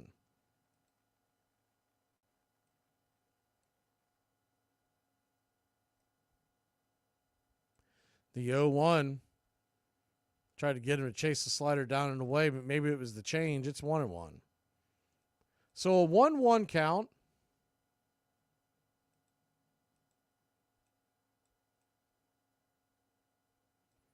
Strider comes set, kicks and fires. Just below the knees, 2-1. Braves nothing, Phillies nothing. Bottom of the third, 2 outs. Braves will have the heart of the order due up when they come to the bat in the fourth. The 2-1 pitch. Swung on, chopped over towards second. Ozzie grabs it, flips it, fires it to first.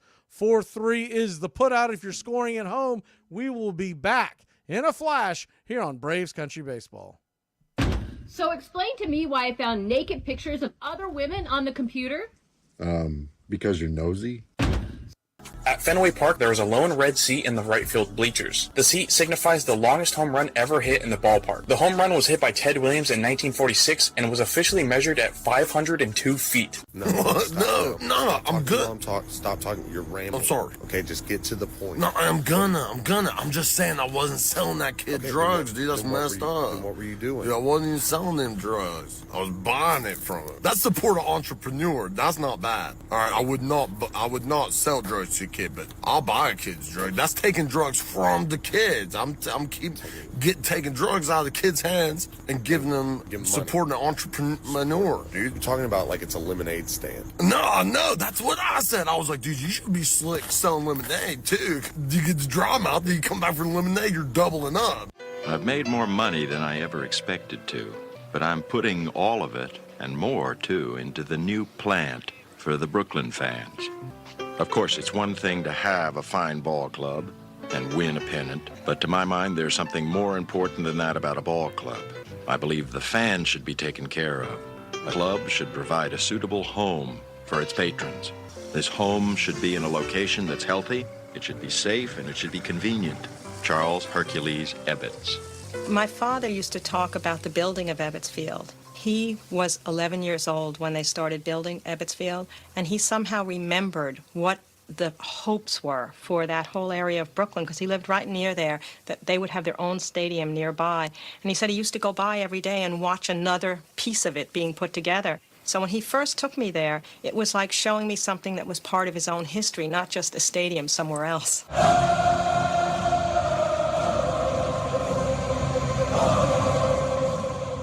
Welcome back. Austin Riley's coming to the plate. The rake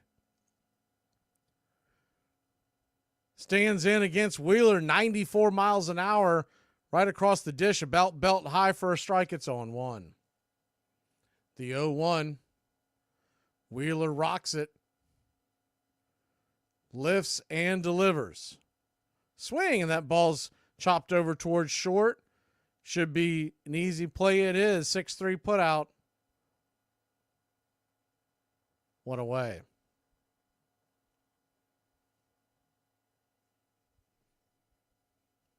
FTW, hopefully you have caught our pick segment that we're dropping every day. We're currently 5-0 on the young season. First pitch on the way to Matt Olson is a 94 mile an hour. Looked like it grabbed the top of the zone. Wheeler did not get the call. It's 1-0. There's one guy that could get it out over this wall with that wind. It's Matt. The 1-0 pitch, high and out of the zone, 2-0. So a 2-0 count.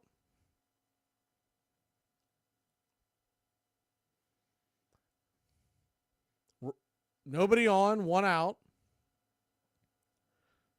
The pitch on the way. Swing and a miss, 95 down the pipe off the edge. It's 2-1.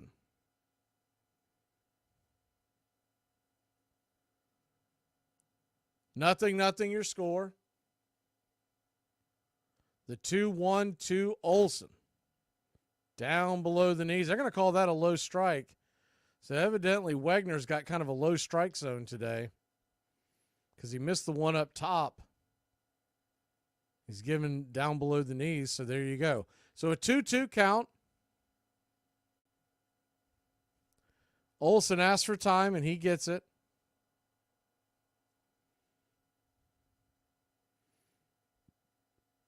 The pitch. Swung on, chopped foul off of home plate.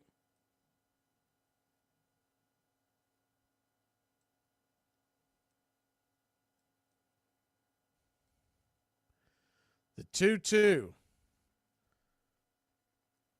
Coming set. Pitch on the way. Swing and a miss. 95 miles an hour. Top shelf. Outer edge. Just a bit too much and too high for Olson to catch up. They're still away.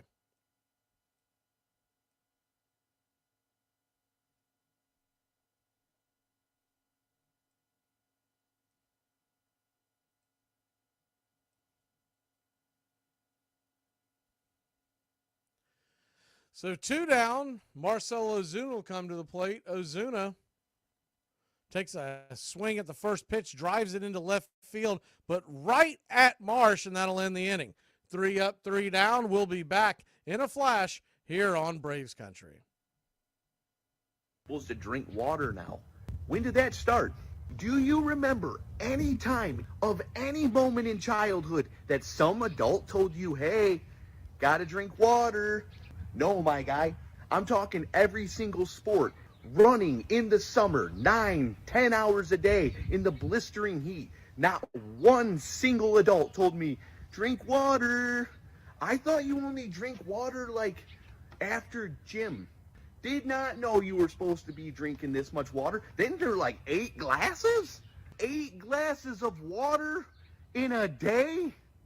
I didn't drink 8 glasses of water through the 80s, 90s, early 2000s combined. Hello, a political poll. I never have before, but go ahead, shoot. I don't know. I don't even know what that means. Who? Oh, right. I don't know. Yeah, I'm already on the phone, okay? I'm taking a poll. My apologies. Carry on. Sorry about that, guy. Go ahead. I don't know. How could you not know that? Would you just hang up, please? Why should I? The man's conducting a political poll, and he has the right to speak to someone who's now an ignoramus. If you're so smart, why did you tell him that your total salary last year was $12? That was after taxes. One of the most flamboyant owners was Charles O. Finley of the Oakland Athletics. He was an old-fashioned autocratic entrepreneur with revolutionary ideas. And for 3 years in a row, 1972, 73, and 74, they were the best team in baseball. They had 3 key players, Joe Rudy, Bert Campaneris, and Reggie Jackson, and 3 superb pitchers, Vida Blue, Raleigh Fingers, and Jim Hunter, a North Carolina farmer whom Finley dubbed Catfish because he thought a countrified nickname would add to his box office appeal.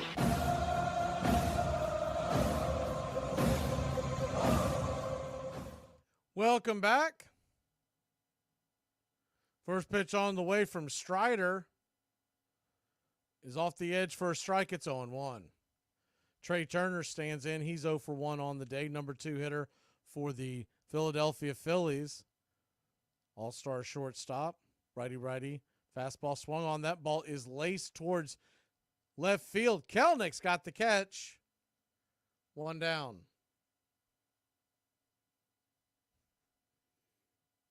Pretty hard hit ball, but it was an atom ball. Kelnick didn't have to move much. Bottom of the 4th, no score. Talked about this in the pregame show. I felt like Strider and Wheeler would come out guns blazing, but you do wonder how long they can go, and also how will the bullpens respond early in the year. First pitch on the way. Bryce Harper, swing and a miss up top. Fastball up around the eyeballs, couldn't catch up, couldn't lay off. It's 0-1. The 0-1. Slider just misses inside. It's 1-1. Bryce Harper 0 for 1 with the strikeout. Here on a beautiful, chilly day in Philly on opening day. The wind has died down for the moment. The 1-1 pitch, down and in, 2-1. So a 2-1 count. Standing on deck is Real Muto.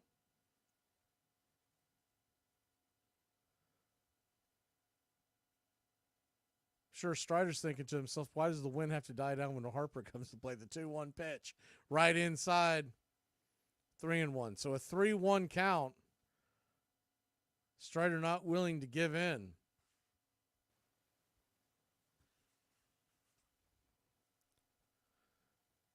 Strider comes set, fastball inside, ball 4. So he loses Harper. Harper heads on down to first. 1 on, 1 out. Phillies have had 1 hit so far today. Atlanta 3. In a scoreless game where Wheeler has got 2 strikeouts, he has walked none. Spencer Strider has struck out 4 but walked 1. That was the first one right there. Real Muto comes to the plate, righty-righty matchup. The pitch, fastball on the outer edge. He didn't get the call that Wheeler got last inning, it's 1-0. It's interesting. Mark Wegner behind home plate today. In case you missed the intros, Bruce Dreckman at first, the 1-0 pitch, down and away, 2-0. So a 2-0 count. Jeremy Rehack will be your second base umpire today, and Vondrick, the third base umpire. Should be Dreckman behind the plate tomorrow and Rehack on Sunday. Righty 2-0 pitch. Just grabs the outer edge. Got that slider. Just kisses the black. It's 2-1. So a 2-1 count. Runner on first, one out. Standing on deck is Bohm. Braves nothing, Phillies nothing. The 2-1 pitch. Buckled that slider right there as his knees could not pull the trigger. 2-2. The 2-2. Like I said, the wind has really died down, or it appears to have died down. It's still up pretty high in the sky, but it's not whipping down on the field. The 2-2 pitch. Swing! And fouls that out of play. We'll do it again. It's blowing a straight left to right now. That may be why Strider did not want to give in to Harper, knowing that he could have yanked it down the line. The 2-2 pitch. Strider comes set, turns, kicks, and flips it over to first to keep Harper close by.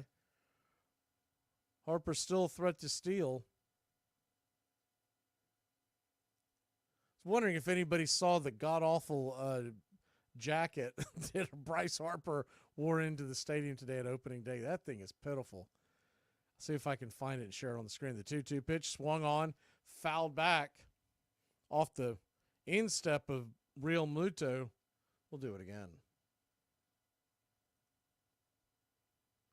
Braves nothing, Phillies nothing.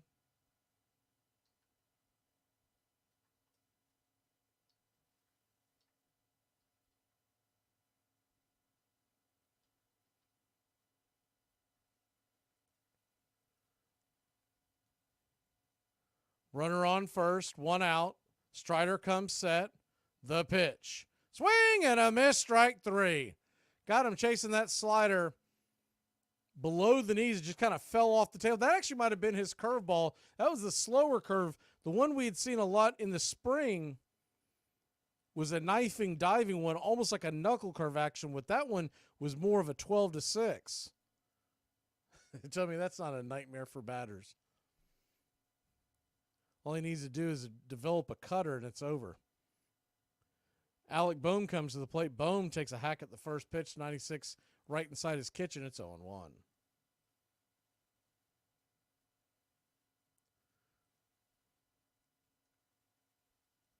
The 0-1.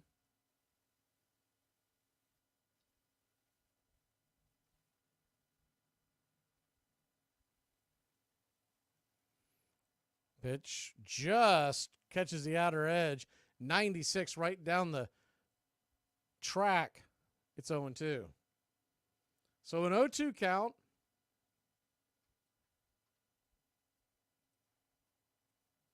I did find that Bryce Harper picture, by the way. I'll show it at the break. The 0-2 pitch. Swing and a miss, strike three. And if that wasn't ugly enough, take a look at this as we head to break.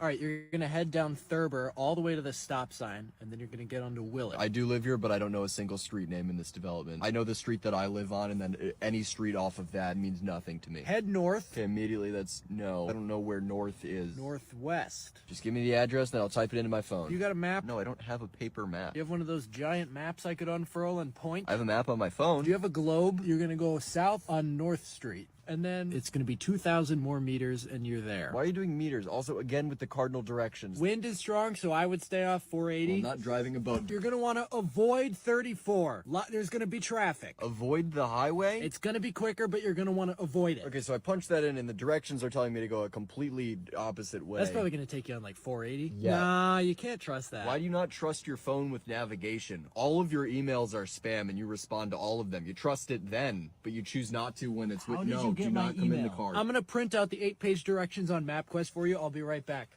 Here are some baseball facts that you might not have known. Ted Williams, when he passed away, parts of his family claimed that he wanted to be put into a state of biostasis through being cryogenically frozen. So, surgeons decapitated Williams, froze his body in a giant cylinder, and froze his head in a steel can. This was done with the hope that one day he could be revived from the dead. August 3rd, 1903. To the editor, it makes sense to teach a child to play chess. But what is the point of a crazy game like baseball? Here in educated America, adults play baseball. They run after a leather ball like children. I want my boy to grow up to be a mensch, not a wild American runner. Dear sir, let your boy play baseball and play it well, so long as it does not interfere with his education or get him into bad company. Let us not so raise the children that they should grow up foreigners in their own birthplace.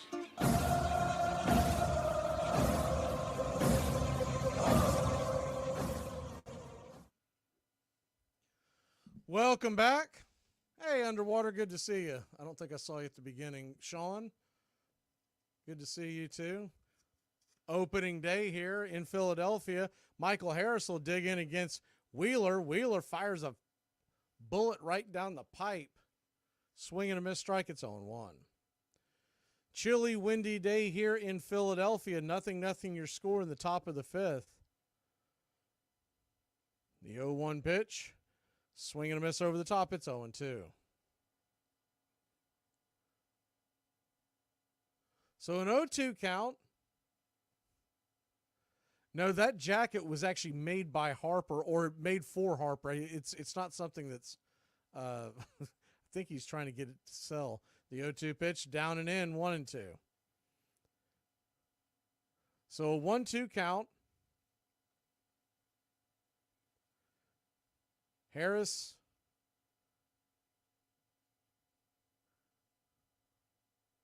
digging in after the timeout. Here's the pitch. Swing and a miss, strike 3. Lulled him to sleep with that curve, then blew a 95-mile-an-hour bean right up in his kitchen. There's one away. Yeah, I think he thought he was onto something, trying to put all the Philadelphia teams into one. And anytime I've seen anybody do anything remotely that, it never looks good. I think the only city that may be able to get away with that would be Pittsburgh because all their colors are the same. First pitch on the way to Sean Murphy is a fastball on the outer edge for a strike. It's 0-1. 0-0 your score, top of the fifth. Murphy, 21 home runs last year. The 0-1 pitch swung on, chop set, foul inside his instep. It's 0-2. This has kind of turned into who's going to blink first with Wheeler and Strider going head to head.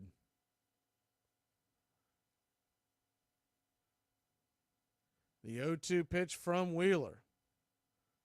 Kicks and fires, swung on and grounded up the middle. It's going to go under the glove. Unbelievable. Under the glove of Trey Turner, and your Atlanta Braves have a runner on first. One down here in the top of the fifth. I think that's probably going to be an error. See how they... Ball skipped. Yeah, it did touch his glove. It should be an E6 if you're scoring at home. We'll see if they actually give it.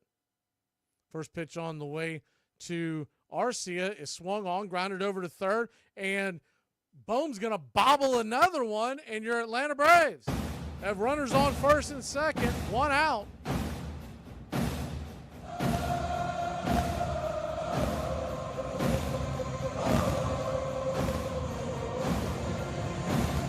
J.K.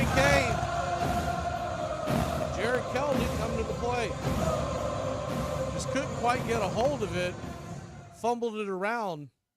He had an issue earlier in the game. That one was a little more difficult as he was on the run. First pitch on the way to Kelnick is swung on and fouled back out of play. It's 0-1. Braves nothing. Phillies nothing. Top of the fifth inning.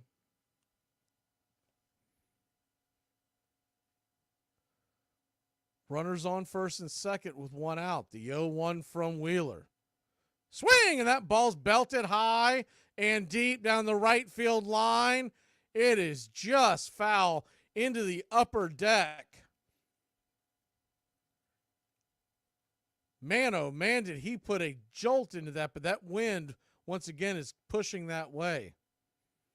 Took something off of that just a bit, and he hammered it down the line. Kelenic just missing it. The 0-2 pitch, high and out of the zone, 1-2. So a 1-2 count. Kelenic had that thing timed up perfectly, just could not keep it straight. Runner on first, one out.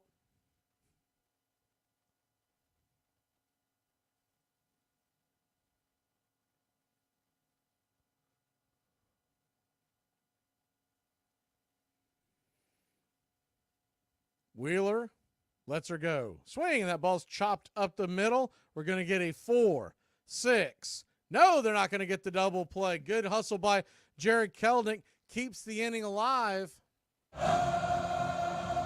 Murph goes on down to third. There are 2 outs. We're now 90 feet away from breaking this scoreless tie.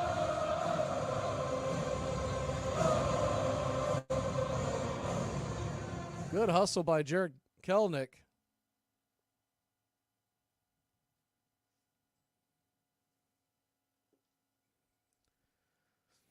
So that'll bring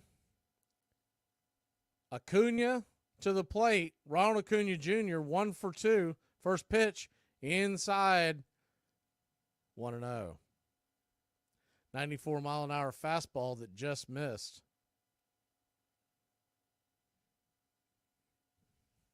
The 1-0. Swing and a miss. Acuna was trying to go downtown with that one. Just couldn't time it up. It's 1-1. So a 1-1 count.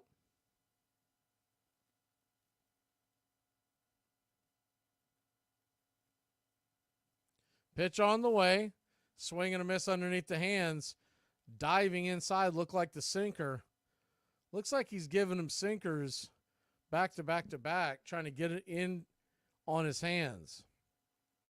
So a 1-2 count, runners on the corners. 2 outs. The pitch. Inside almost gets him. 95. Buzzing the tower. That's the third guy that he's buzzed inside. It's 2-2. Deuces are wild. 2 on, 2 out. A 2-2 count to Acuna. The pitch. Swing and pops it up. High in the sky, bending over towards third. Making the catch is Bohm, fighting the shadows, and that'll end the inning. So the Braves put the first real threat out there, but fail to score. We'll be back in a flash here on Braves Country. Some people are like old TVs. They need to be slapped a few times to get the picture. Hey, Braves Country, this is Mac Magee with Braves Country Radio. We are bringing you pitch by pitch, play-by-play of your Atlanta Braves all year long. Please like and subscribe today. It's free, and it helps us bring you more of the game we all love. Braves Country Radio, your home for the classic call of Braves Country Baseball.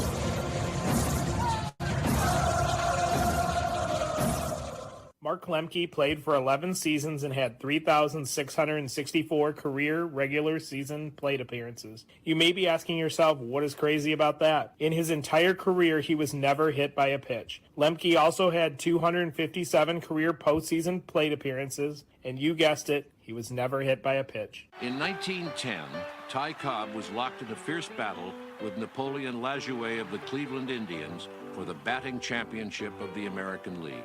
The hugely popular Lajoie had led the league in batting twice before and was considered the greatest second baseman in the game. The Chalmers Motor Company had offered a new car to the man who won the title. Cobb wanted that car, but he was so detested by those who played against him that when he and Lajoie were neck and neck for the title at the very end of the season, the manager of the St. Louis Browns, just to spite Cobb, ordered his third baseman to play so deep that Lajoie got 6 bunt singles in a row. The manager was found out and fired. Cobb ended up winning the title by a single percentage point. Years later, it was discovered that in fact Lajoie should have won. Cobb's average had been inflated by counting 1 game twice, but both men got cars. It would be the first of 10 cars Cobb would receive over his career.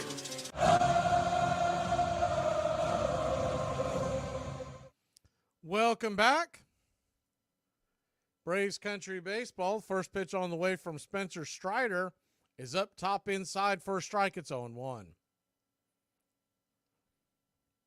Braves nothing, Phillies nothing. Bryson Stott, who's 0 for 1, digs in the pitch. Slider right there at the knees. Painting it over the kneecaps, it's 0-2.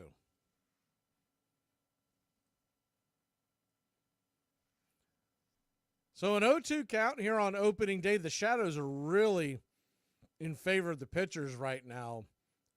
Strider's standing in the sun. The batters are standing in the sun, but there's a big shade in between. The 0-2 pitch swung on and fouled back out of play. It's 1-2.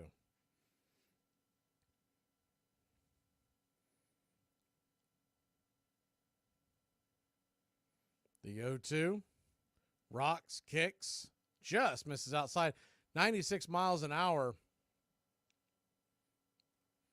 Almost. If he hits that zone, there's no way Stott can get to that ball. Just missed his spot. The 1-2. Swing and hammers that foul towards the first base dugout. Cameraman over there in the well had to duck a little bit. Do it again at 1-2.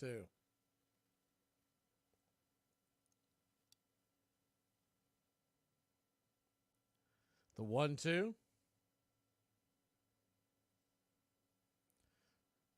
Pitch on the way. Swing and up the middle.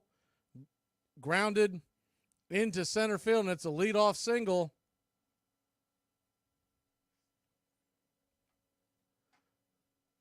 For the Philadelphia Phillies. I see the comment. There is a volume, so I don't know what's going on. Usually just come back in or whatever.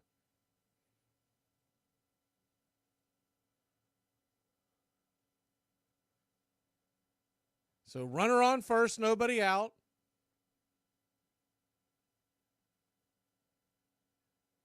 Righty-righty matchup. Pitch on the edge, called for a strike, it's 0-1. I've had those issues before with YouTube on a lot of things, and normally if you just go out and come back in, it cleans it up. The 0-1 pitch. Swing and fouls it back. It's 0-2. So an 0-2 count, but there is a runner on first. Nobody out.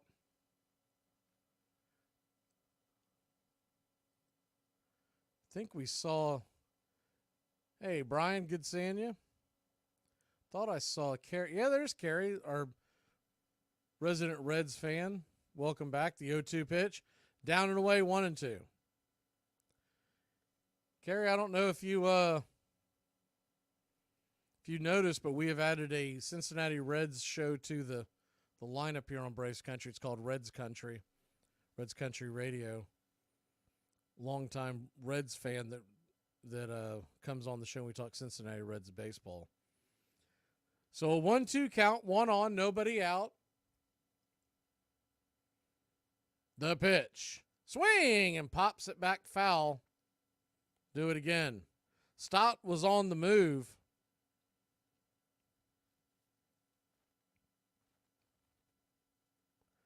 Strider, by the way, is at 66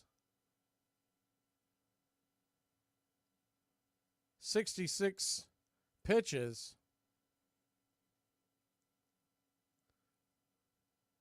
The 1-2 pitch. Swing and a miss. Strike 3. He pulled the string on that one, and there's one away.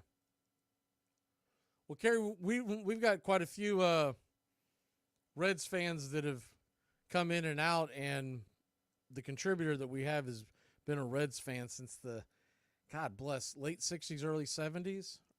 Early 70s, I believe. And so we've started Reds country baseball. We've also got a Red Sox country baseball. Those are shows that we're doing. Trying to do a couple times a month to just get everyone caught up on the world of Cincinnati Reds and Red Sox baseball. First pitch on the way to Marsh is on the way. The runner goes. Throw is on the money, but it gets away just as Arcia was tagging Stott on the wallet. The ball bounced out of his gloves. I think that collision might have caused it. Ball trickles into the outfield, but Stott wasn't able to advance, so he does make it to second. Excuse me, the ball actually hopped over his glove. I thought it ricocheted, but it just hopped over his glove.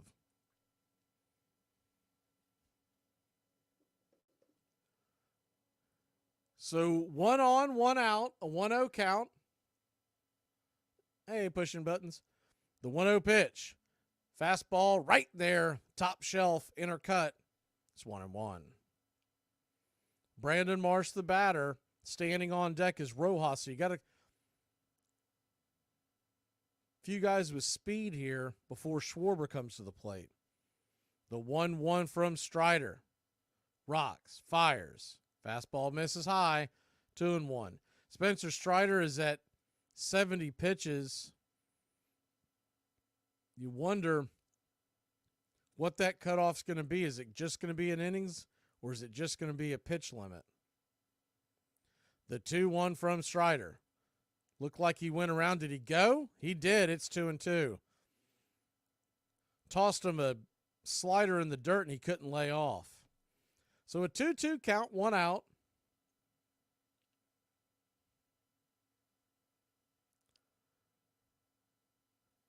Marsh stands in, righty-lefty. Spencer Strider steps off the bump. We'll reset. It's 2-2.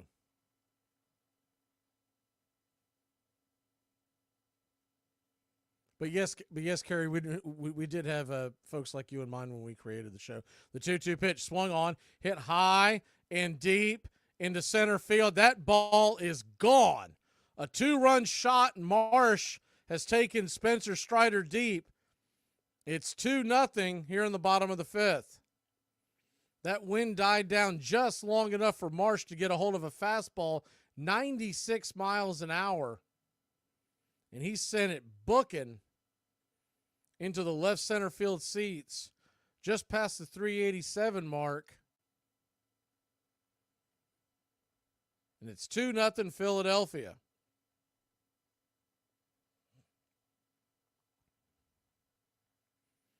That'll bring Rojas to the plate. Rojas takes the first pitch up top for a ball. It's 1-0.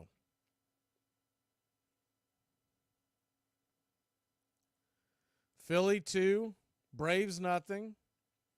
The 1-0 pitch. Slider down and away, 2-0. You got to figure Strider may be at the end of his rope if he loses Rojas here. They may want to go to the lefties out of the pen. We'll see how they do it. 75th pitch of the day. 2-0 pitch. Swing and fouls it straight back. 95 miles an hour. It's 2-1. Regular season, Spencer Strider is 8-0 with about a 2 ERA lifetime versus the Phillies. Has pitched well today, just that one pitch. The 2-1, inside, 96 miles an hour, misses, 3-1. So a 3-1 count. Now, the one thing you can lean on if you're a Braves fan is that the Braves bullpen is definitely more stacked than Phillies. The 3-1 pitch. Slider right there on the edge. It's 3-2. So we get later into this game, we get into the Philly bullpen. There's still question marks on who the closer is. It's assumed it would be Alvarado, but it's not a definite. The 3-2 pitch. Hit the top of the zone, but Blue missed that one again. And it's going to be a full count walk by Strider. 1 on, 1 out, 2 across.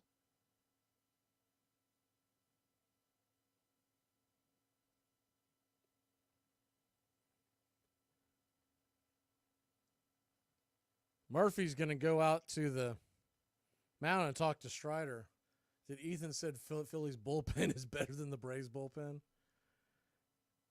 We got this clip just for people like you.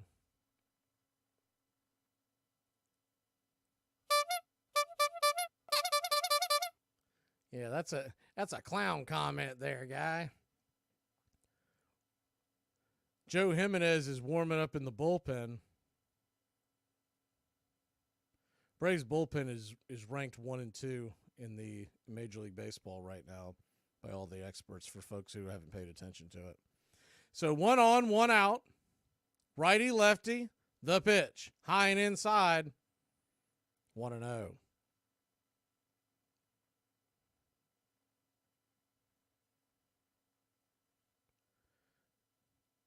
Philly 2, Braves nothing. Bottom of the 5th, Kyle Schwarber digs in. The pitch. At the knees for a strike and throws it down to second. Did he get him? Arcia applied the tag. They're going to say he just got in there. Good stolen base by Rojas. Called strike at the knees of that slider. Looking at the replay, he definitely beat it. And he held it. Yeah. Good job by Rojas to hold the tag there. So Kyle Schwarber, 1-1 count. Swing and a miss over the top. Slider. It's 1-2.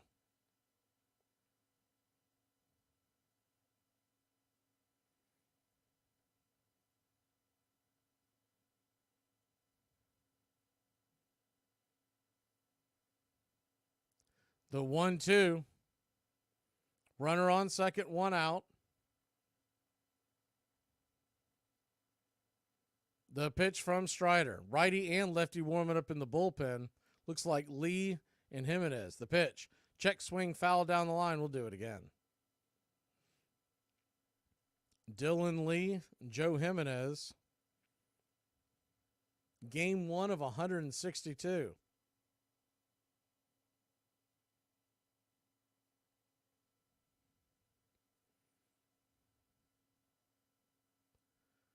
Those shadows still casting now over home plate.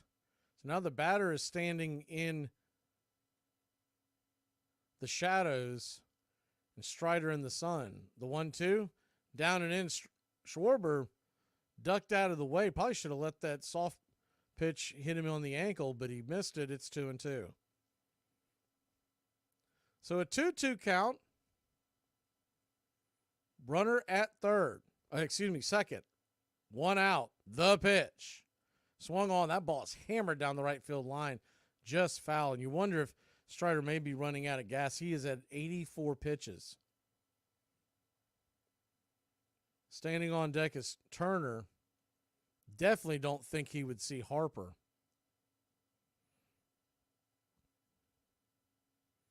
The 2-2. Strider comes set. Lets her go. Down and in, 3-2. So you got a 3-2 count on Schwarber.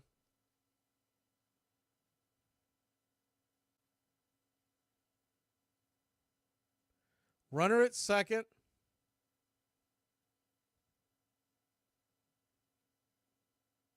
Strider comes set, lifts his glove. He's going to spin around, chase the runner back to second. Big spot here in the game. Strider loses Schwarber. He may be heading to the showers. The 86th pitch of the afternoon. The 3-2. Swing and a miss, strike 3. Got him. He got it in right in under his hands and yacked him. Big strikeout by the quad father.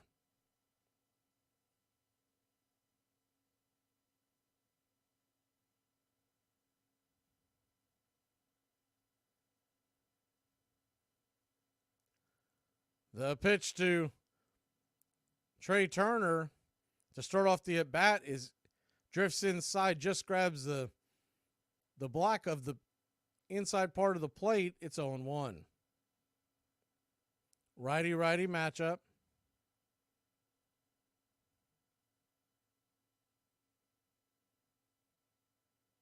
The 0-1 pitch. Swing and a miss over the top. It's 0-2. So an 0-2 count.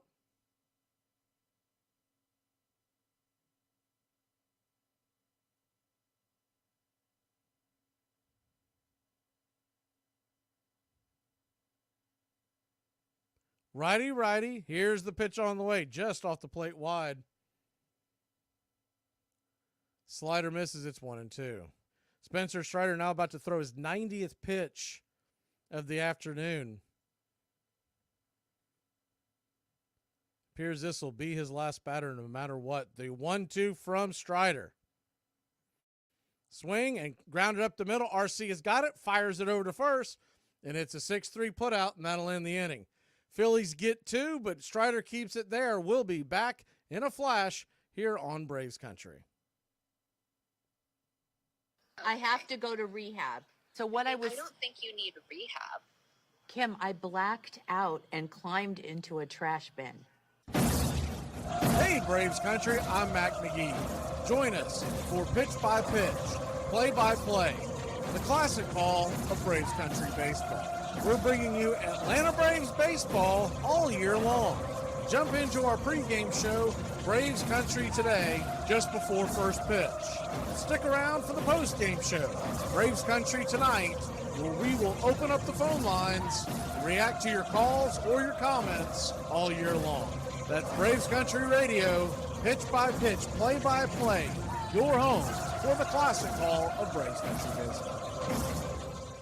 What's your favorite section of the alphabet? I mean, there's an obvious answer. Yeah, excluding elemental P. H-I-J-K. No, bro, that's the worst one. H-I-J-K? H-I-J-K. It's like, hi, just kidding. 30 years. Okay. Wow, you'll be paying this off in your mid-70s. All right. Hey, I got an idea. You know that extra bedroom? If the whole girlfriend thing never happens, that's where the nurse can live. Okay, all right. They have work to do, and they should be sleeping or eating. But they would rather do without sleep, or without a square meal deliberately eaten, than miss a minute of a ball game.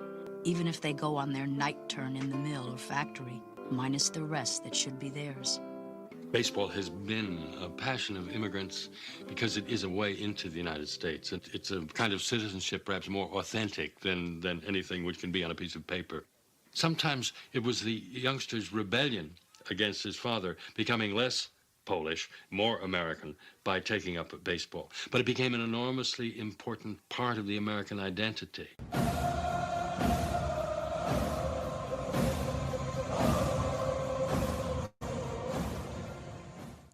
Welcome back to Braves Country Baseball. Shadows are now out over home plate, about halfway to the pitcher's mound. The first pitch on the way from Wheeler to Ozzie Albies is right there on the outer edge for a strike. It's 0-1. Batters will be dealing with that probably for the next inning or two. The 0-1 pitch, high and inside, called for a strike. It's 0-2.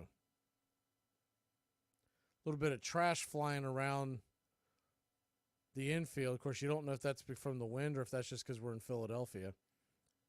The 0-2, righty-lefty, open stance. Pitch on the way, high and out of the zone. It's 1-2. So a 1-2 count.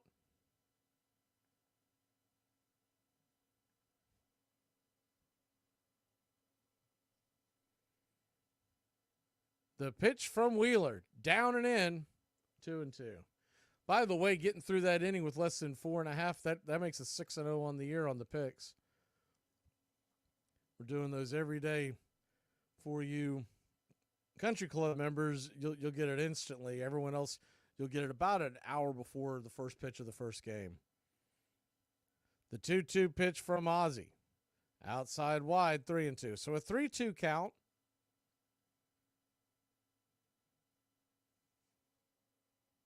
I think I went over them tonight, but the other two are tonight is the money line on the Marlins and money line on the Astros. The 3-2 pitch swung on, grounded over to second. It's going to be an easy 4-3 putout. Harper squeezes it, and there's one away. Wheeler at only 74 pitches, so if the Braves don't make him work this inning, he could, in theory, go back out there for the 7th. Of course, a lot of times on that first start, the up-downs is also counted by the managers, and they don't want him to go out for that 7th inning. First pitch on the way to Austin Riley is high and out of the zone for a ball. It's 1-0.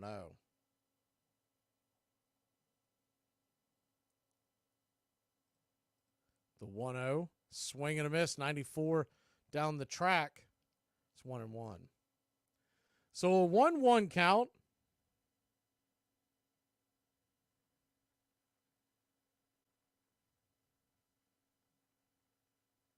Here's the pitch. Swing and a miss. 95 miles an hour. It's 1-2.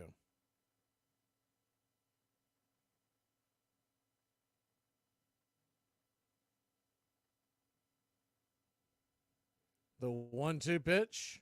Swung on. Fisted foul back out of play. We'll do it again. These two teams are back at it tomorrow. 4:05 first pitch will come on 3:30 for the pregame show.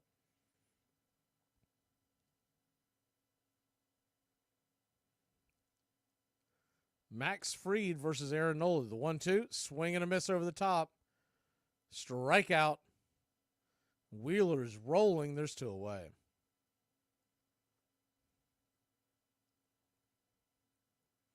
Two down, and that'll bring the Ice House to the plate.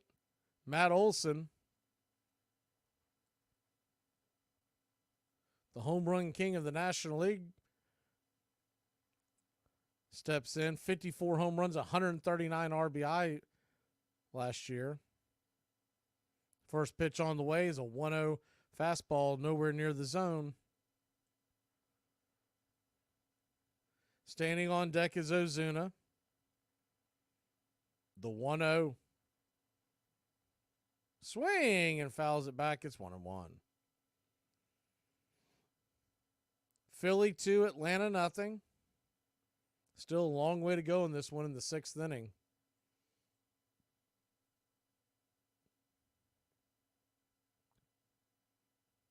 The 1-1 pitch.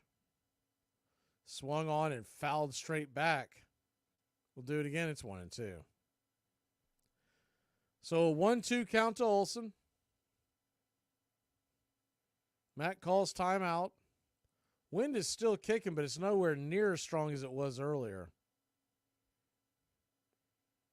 Game time, it was in the low 20s. The 1-2 pitch. In the dirt, nowhere near the zone. Kind of startled home plate umpire Mark Wegner. He kind of dove out of the way. He really wasn't anywhere close to him. But it evens the count at 2-2. Deuces wild, top of the 6th. Phillies lead by 2. The 2-2 pitch. Swung on, and that ball is laced down the left field line. That's into the corner. That's going to get on for a base hit. Olson's coming around. He's going to stretch it into a double, and your Atlanta Braves got something cooking here in the top of the 6th. He just sliced it down the left field line. Remember, Matt Olson is always raked in this part. He slammed it up against the wall just right at the 334 mark. That'll bring Ozuna to the plate. Ozuna's 0 for 2. Some cloud coverage comes over. The first pitch to Ozuna is called for a strike right there at the knees. It's 0-1. On deck is Michael Harris II. Strom is warming up in the bullpen. The 0-1. 94 out wide. It's 1-1. So a 1-1 count. Philly 2, Braves nothing. Matt Olson on second with 2 outs. He'll be running at the crack of the pitch, the 1-1. Swing, and that ball's popped back foul. 1-2. Ball was lifted into the upper deck behind home plate over on the first base side. So a 1-2 count. Olsen leading off, the pitch on the way, swing and a miss, strike 3, and that'll end the inning. Braves threaten but can't get one across. When we come back, Philly will grab the bats. We head to the bottom of the 6th. My wife asked if I've seen the dog bowl. I said I never knew he did. So I just got fired from my job, and I don't even know why, because I only no-showed one time. I mean, I was late every single day, and I called in today and yesterday, but like, that is so unnecessary.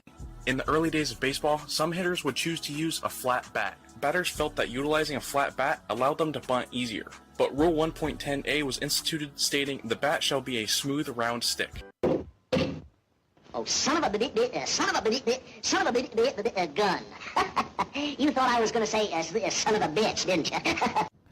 Yesterday I couldn't figure out if someone was waving at me or the person behind me. In other news, I lost my lifeguard job.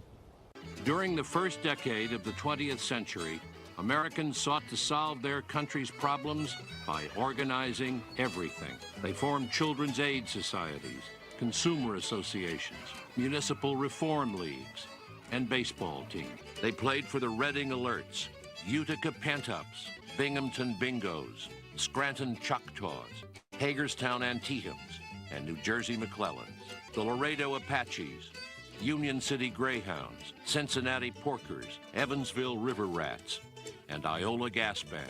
They played for the Greenville, Mississippi Buckshots, Troy Collar and Cuff Makers, Providence Clam Diggers, Terre Haute Hottentots, Des Moines Undertakers, Lebanon Pretzel Eaters, Yakima Pippin, Bangor Bangers, and the Hartford Wideawakes. So eager to play, they got up at dawn to get in a game before they went to work. You're listening to Braves Country Radio. Please like and subscribe today. YouTube.com/@Braves Country.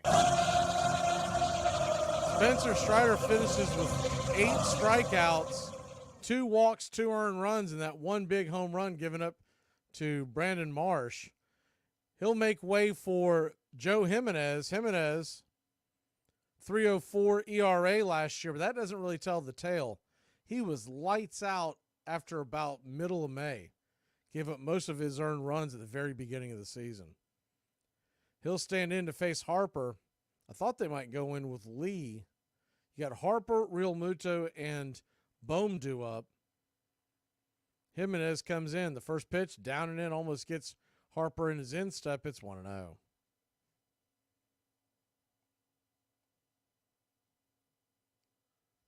Starting him off with a slider. The 1-0. JJ kicks and fires. Drifts a slider top of the zone inside. It's 1-1. So a 1-1 count. Standing in the sun, firing a bullet right past Harper, 1-2. Swing and a miss. Just out of the zone, chase one. So a 1-2 count. Caught looking. He got caught watching the paint dry. 94 miles an hour right down the pipe, and there's one away.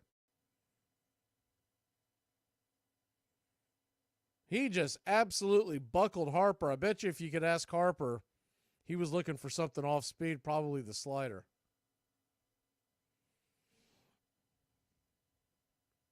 So 1 down, that'll bring JT Real Muto to the plate. Real Muto takes a swing at the first pitch, scooped up by Riley. The Rakel fired it over to the ice house, a 5-3 putout, and there's 2 away. Good defensive scoop by Riley. Braves were playing Real Muto on a shift and with their feet on the very back of the infield. So 2 down. And that'll bring Alec Bohm to the plate. Bohm, 1 for 2. First pitch, fastball, top of the zone. It's 0-1. Strom is still warming up in that Phillies pen, so you would think he's probably going to come in to face Michael Harris to start the inning. The 0-1 swung on, grounded up the middle. That'll be a single. And it's a 2-out single for Bohm to start the 6th.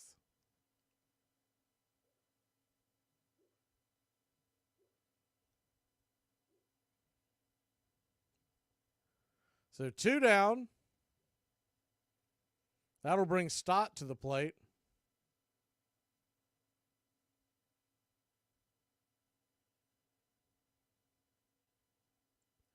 Righty, lefty. The pitch. Swung on, hit hard on the ground, and just foul. Ball took a funny hop over Olson's glove. Thankfully, it was foul. We'll do it again. It's 0-1. 142nd year of the Philadelphia Phillies. Year 154 for the Braves. Braves starting in Boston, of course. Is the Red Stockings. Phillies with the Quakers and the Phillies to start it off.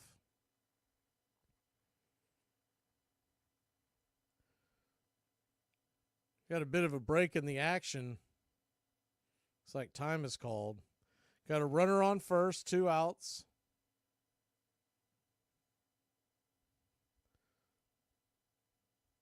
The Shadows still playing games between home and the pitcher's mound. The 0-1 pitch swung on, pops it up, high in the sky, coming in, charging, and making an over-the-head catch. Having to leap back behind him as he was on the dead run was Austin Riley heading towards the left field area. Good play by Riley. We'll head to the top of the 7th. 2-0 Philly. Pretty old man. Yeah, I'm 30 years older than you are. Had my back broke once and my hip twice. And on my worst day, I could beat the hell out of you. I don't think so. You will. Do y'all realize that when your man tells you you're beautiful without makeup on, that he really means it? Do you realize that when he tells you he loves seeing you in a baggy t-shirt and messy hair, that he really means it? Sure, he loves seeing you all done up and dolled up, makeup on, cute outfit, ready to go out, but that's for the whole world to see. Only he gets to see you in your raw form, and he fell in love with that. He chooses to love you in all forms. Your spouse is the only person who chooses to love you for who you are. Your parents love you because you're their child. Your children love you because you're their parent. Do not take a good love and a good spouse for granted because it is truly rare. Androstenedione was marketed as a nutritional supplement. Because it raised testosterone levels, it would eventually be classified as an anabolic steroid. But thanks to government deregulation, it was sold over the counter. I remember thinking, how do you spell androstenedione? We knew nothing about a drug like that. It was very new on the radar. And I remember looking it up and not really understanding what the heck is this. I can't say there was a complete surprise. There had been rumors out there, and of course McGuire denied it, said he knew nothing about it, but this was something tangible. This was a bottle of something in that locker, something that should have made us question a little deeper. Well, what does it do, and what is going on outside of just that one locker? Because certainly he couldn't be the only person. Andro, as it was called, had already been banned by the National Football League and International Olympic Committee, and General Nutrition Centers had pulled it from their shelves 2 months earlier. But Major League Baseball said they didn't know anything about it and had no rule against its use.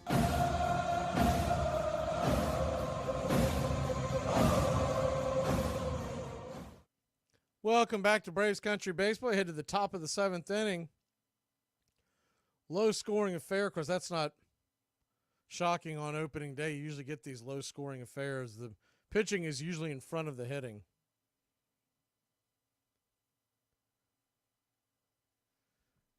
Matt Strom's going to come in. He'll face Michael Harris the second. Lefty-lefty matchup. The first pitch on the way. Take a swing. That ball's going to get shot into left field. It's going to get down for a base hit. And Michael Harris, MH2, is on. 1 on. Nobody out. Sean Murphy coming to the plate.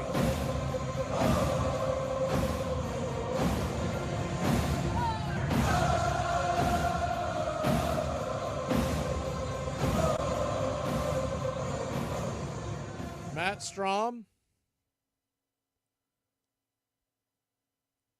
Now facing Sean Murphy, he'll be trying to induce a double play. The first pitch on the way is inside for a ball. It's 1-0.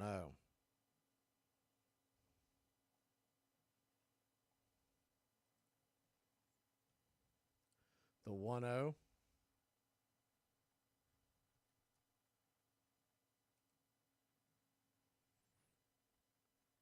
Kicks and fires, swing, and pops it back, foul and out of play. We'll do it again. Along with the pitchers being ahead of the hitters to start the season, you're dealing with cool temperatures and wind blowing, whipping around here in Philadelphia. It seems to have calmed down a little bit, but it's still blowing out to right and sometimes blowing in. The 1-1 pitch. Strom comes set, shaking back and forth, looking over at first. Raises his blue glove and lets her go. Swing and fouls that straight back. It's 1-2. So a 1-2 count.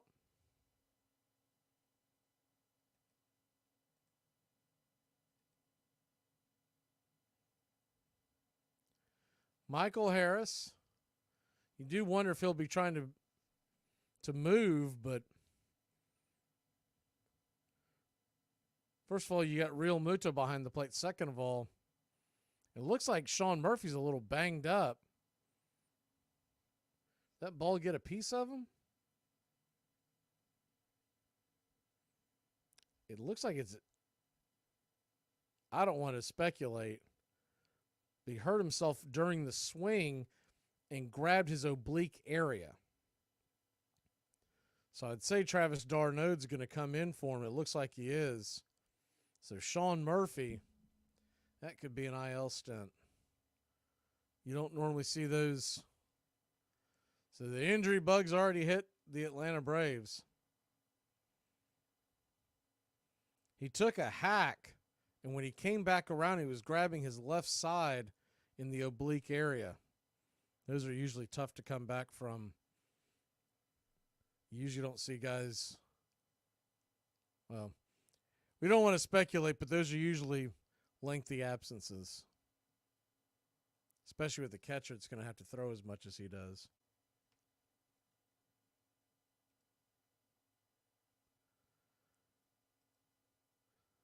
So that will bring Travis d'Arnaud to the plate. Now, d'Arnaud will inherit the 1-2 count.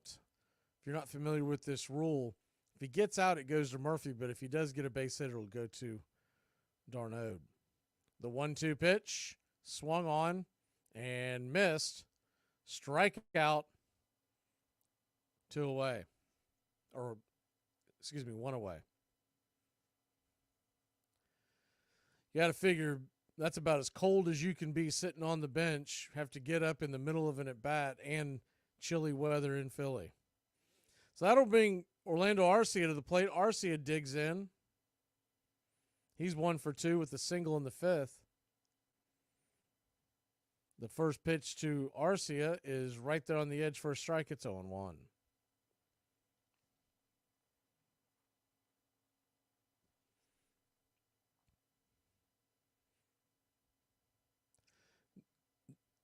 The only positive of this is that the Braves are pretty deep at catcher in the minors. The 0-1 pitch swung on. That ball's belted high and deep, going back on the track. Off the wall. It is Karam off the wall. Good defensive play by Rojas will keep Michael Harris the second to third base. Arcia comes in on a double. Harris had to hold up because you weren't sure if the ball was going to get caught. And it caromed off the wall, and Rojas did a great job catching that off the bounce. As Strom, Captain Caveman, dove at the wall, and he just missed it. Great job by Rojas. 95% of the time, that's going to be a run. So Arcia, with now 2 hits today, he'll represent the tying run, and here comes Adam Duvall. Adam Duvall will come in to face what could be Strom, unless Strom has Strom has faced the minimum 3 batters, so they could pull him, but it doesn't look like they will. Duvall digs in, lefty-righty matchup. The first pitch, slider out of the zone, taken for a ball. It's 1-0. Philly 2, Braves nothing. But Adam Duvall stands in. The 1-0 pitch. Swung on, that ball is hammered down the left field line. That's going to be a 1 run. It's as it caroms off the wall, that's going to be 2 runs. Your Atlanta Braves have tied the game, and Adam Duvall has an RBI double. He absolutely scorched that one. It went down around the left field corner, banged around like a pinball. And the Braves already getting to that Philly bullpen.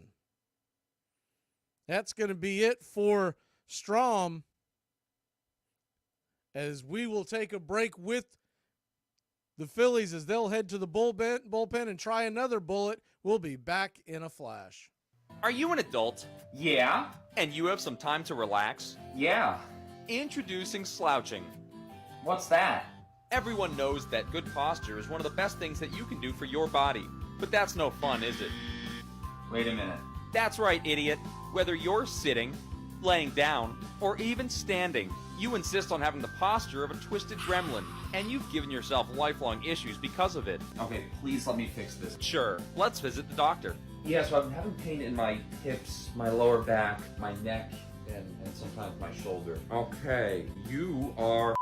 Try it today. What's the accent of Brazil? It's a country in South America. Why don't we say any Latin American accent will do? American, okay. Okay, homie. Orale, yeah, I can do that. Okay, man. Nachos. Yeah. A real racist with it, huh? Yeah, that is extremely racist. And by the way, that's more of a Los Angeles sort of Mexican cholo vibe. Let's go. Let's go see the Dodgers play the Lakers. What's your favorite jersey in all of sports?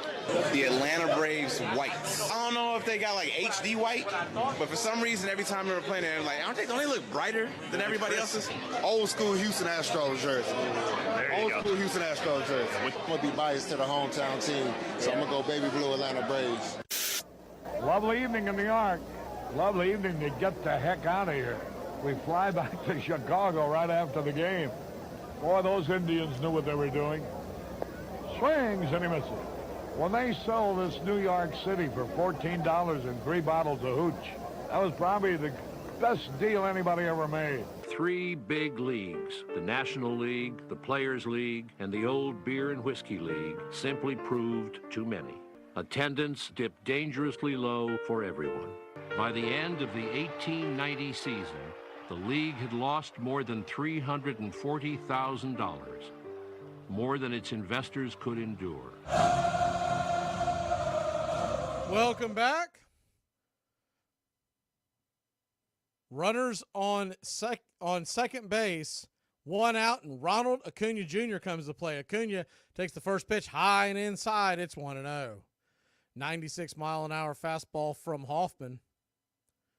Righty-righty matchup. The 1-0. Hoffman comes set.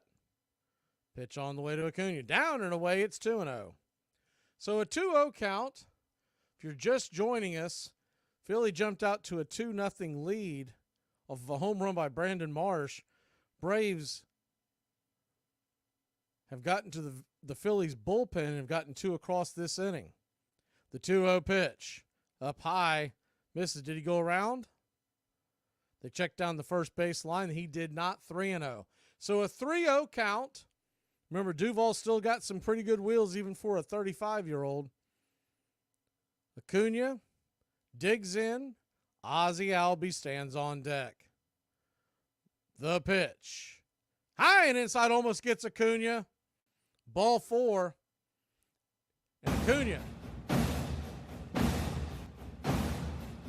heads on down to first base. Acuna with the, overly dramatic spin and flip of the bat high in the sky. I saw him do that in spring training earlier. I don't know if he's doing that just to basically say, look, I'm tired of getting hit. I would encourage him to where in the world is his elbow protector he normally has. First pitch on the way to Ozzie Albies, swung on, grounded over to first. Harper's only play is to first. He'll underhand it, scoop it over to Hoffman, who's covering the bag. A 3-1 put out, 2 away, but both runners move up 90 feet. And a single by Austin Riley here could give the Braves a 2-run lead. Big spot here in the game. Austin Riley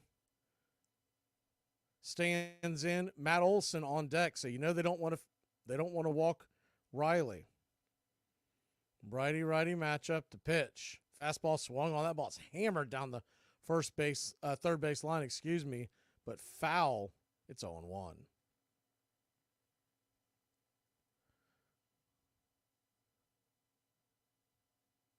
Second and third, 2 out. The 0-1 count. Austin Riley stands in. The pitch. Swing and a miss. Chased a curveball off the edge. It's 0-2. So an 0-2 count. Braves have tied this game up.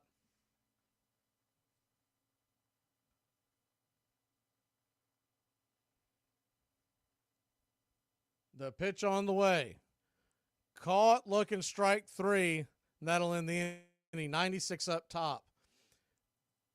So the Braves have tied it up. It's 2-2. We head to the bottom of the 7th inning. 7th inning stretch time. We got a new one for you. All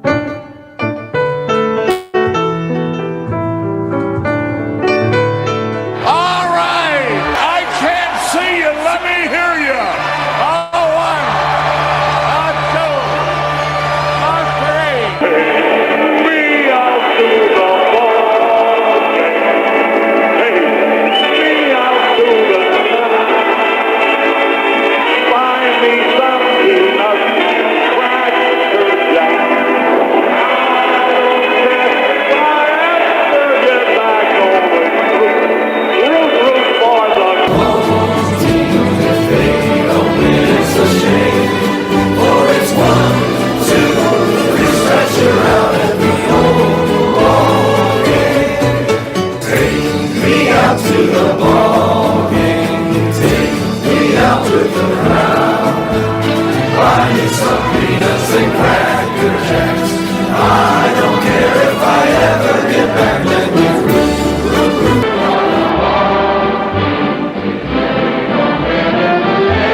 Join the Country Club today.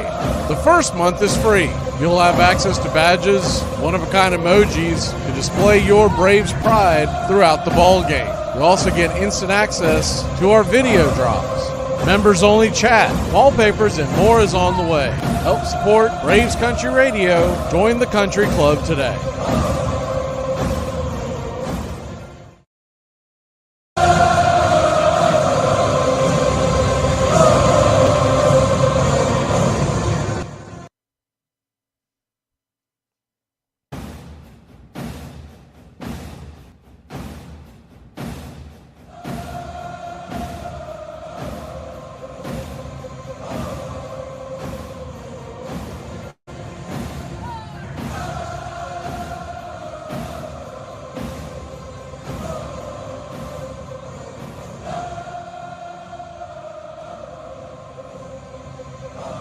Welcome back, Braves Country Baseball.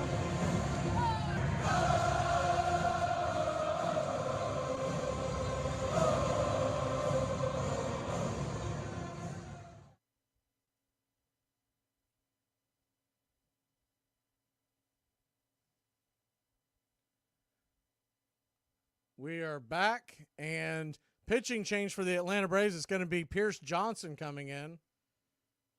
Pierce Johnson will try to keep it where it's at. 2-2, so we're basically back to square one. 2-2 your score. Bottom of the 7th inning. He'll be set to face Nick Castellanos to start it off, then Marsh and Rojas. Pierce Johnson signing the extension in the offseason. Really like those Braves jackets that they're wearing in the dugout today. For those listening on radio, they're dark blue with just the Atlanta's A. Very crisp and clean looking jacket. So here comes Johnson, righty-righty matchup. The first pitch to Castellanos is a curveball swung on and fouled back out of play. It's 0-1. Adam Duvall will stay in the game to play left field, and Travis d'Arnaud is back behind home plate. No surprise there. I'd say they'll be rushing to go get Chadwick Tromp as the 0-1 pitch is swinging a miss. It's 0-2. Unless they decide to go a different route. It's really difficult to go with just one catcher. Even if you're wanting to see a couple of days, see how it pans out.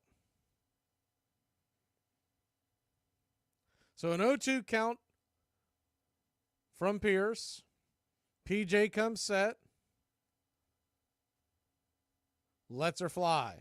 Swung on, fouled straight back. We'll do it again. He's gone curveball, and then mixed up the slider after the Castellanos timeout.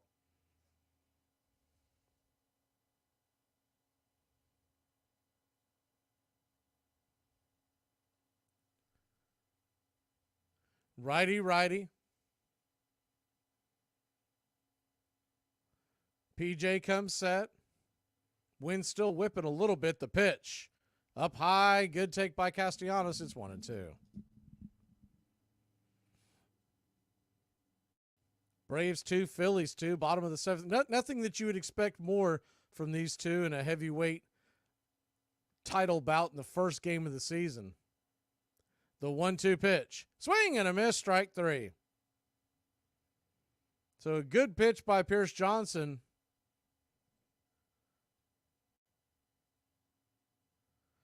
To get Castellanos chasing off the deck, and there's one away. Outside of this, I'd say Yankees-Astros is the only other big matchup on opening day. And Yankees-Astros, although it's a bit of a rivalry, it's not a divisional rivalry.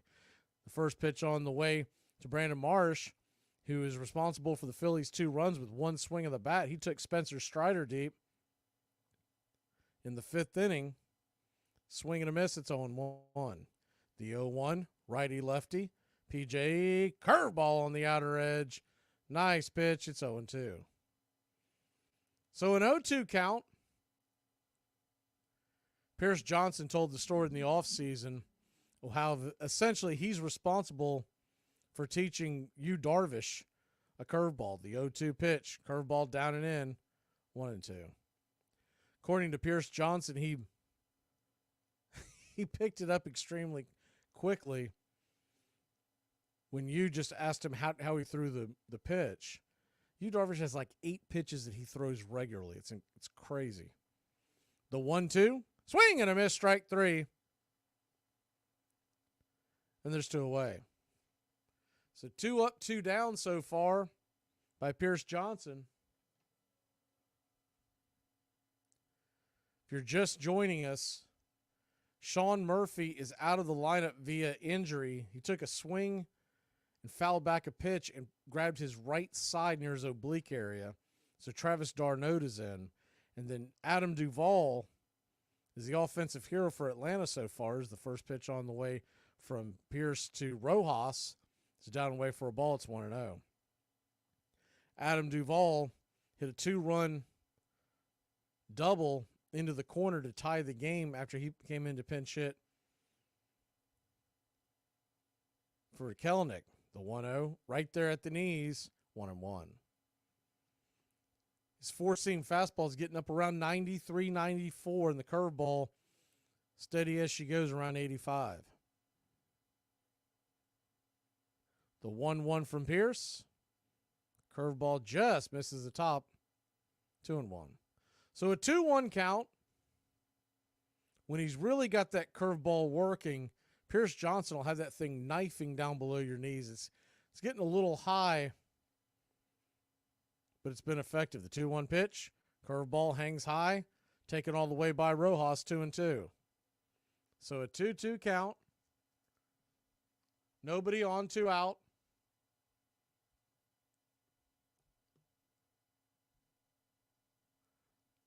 The pitch. Swing. Grounded over towards short. Arcee has got it. Flips it over to first. And it's a 6-3 put out to you in the inning. 3 up, 3 down. Pierce Johnson does his job. We'll be back in a flash. Looks like Alvarado's coming down to the pen. Are you smart? Yeah. Are you strong? Yeah. Are you brave? Yeah. Are you pretty? Yeah. Are you kind? Not really. Is there a reason why you went through my phone? Yeah, I'm trying to see who this little Miss Jumper Cables is. Wait, that's me. Why do you have me saved as that? It's simple. You always start your Hey, Braves Country, this is Mac Magee with Braves Country Radio. We are bringing you pitch by pitch, play-by-play of your Atlanta Braves all year long. Please like and subscribe today. It's free, and it helps us bring you more of the game we all love. Braves Country Radio, your home for the classic call of Braves Country Baseball.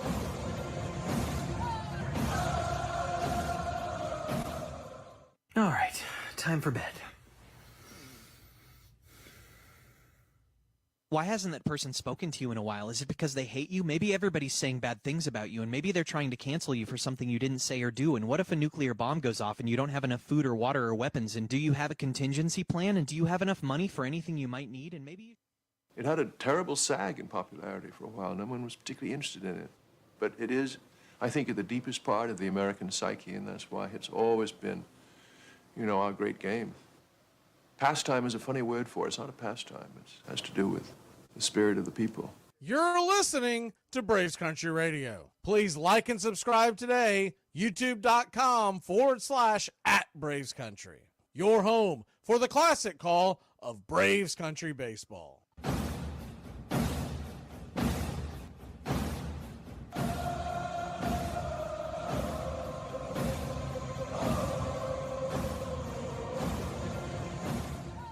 Welcome back to Braves Country Baseball. Matt Olson is coming to the plate.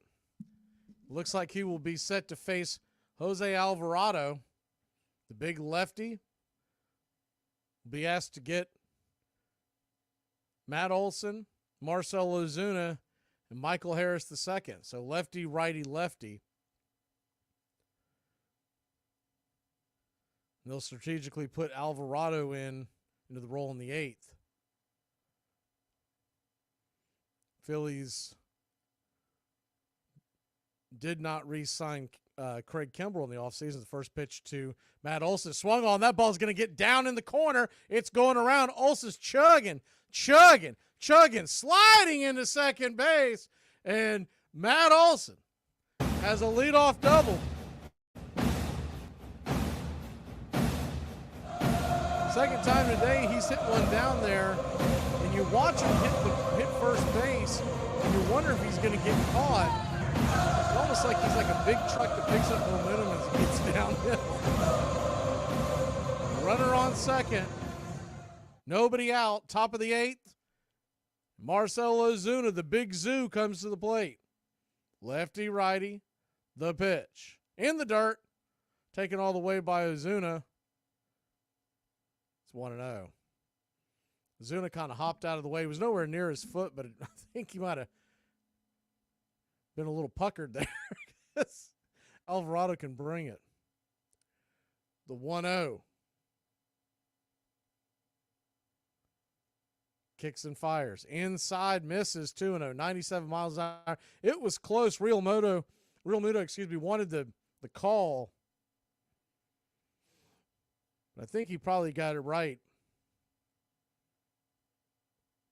So a 2-0 count. Alvarado comes set, pitch, swing, and pops it up high. Deep, but not deep enough. It's going to get back on the warning track. Drifting back, making the catch is Castellanos, and because of the momentum, Olsen goes all the way from second to third. The momentum of that ball took Castellanos towards the wall. Couldn't get enough on it to make it close. Braves with the go-ahead run 90 feet away. Man, this is a spot where you really would have thought, may have thought about putting Forrest Wall in the pinch run, but then comes the question, what do you do about first? The pitch on the way to Michael Harris, swung on and fouled back, just got a piece of that. It's 0-1. 101 mile an hour sinker. The 0-1. That's Alvarado's money pitch. Infield drawn in. The 0-1 pitch. Kicks and fires. Swing, and that ball is a high chopper, a Baltimore chopper through the infield. And Matt Olson will score the go-ahead run, and your Atlanta Braves have taken a 3-2 lead over the Philadelphia Phillies. A.J. Minter's warming up in the bullpen. It's a high chopper, and honestly, if the defense is back, they probably get Harris at second, but Olsen would have been able to come in to score because it was such a slow developing bouncer. So that'll bring Travis d'Arnaud to the plate. Travis d'Arnaud, they have on the screen he's 0 for 1. He's not 0 for 1. That out will be given to Sean Murphy. When we went through this last year, the folks that are doing the stats on the screen for Bally's, they are probably interns. First pitch on the way to Travis d'Arnaud is swung on and fouled straight back. It's 0-1.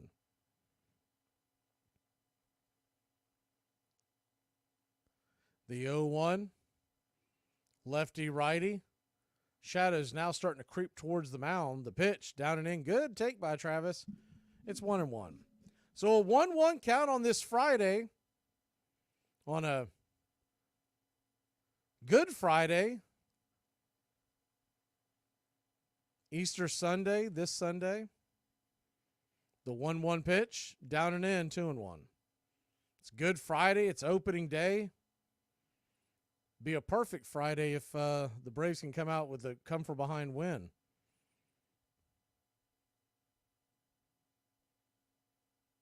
The 2-1 pitch. d'Arnaud stands in.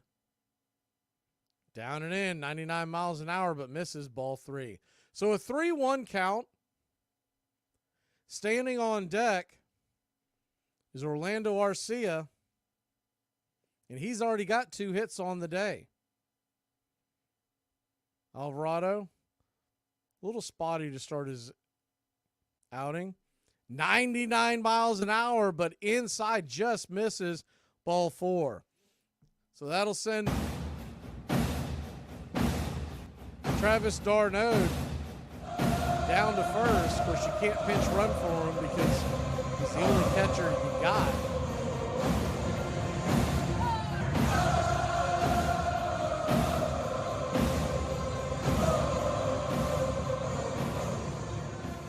Orlando Arcia has a single and a double. Man, if he could rake one here. If you think of anybody in that Braves clubhouse that has been thinking about that postseason against Philadelphia last year, you know it's Orlando Arcia.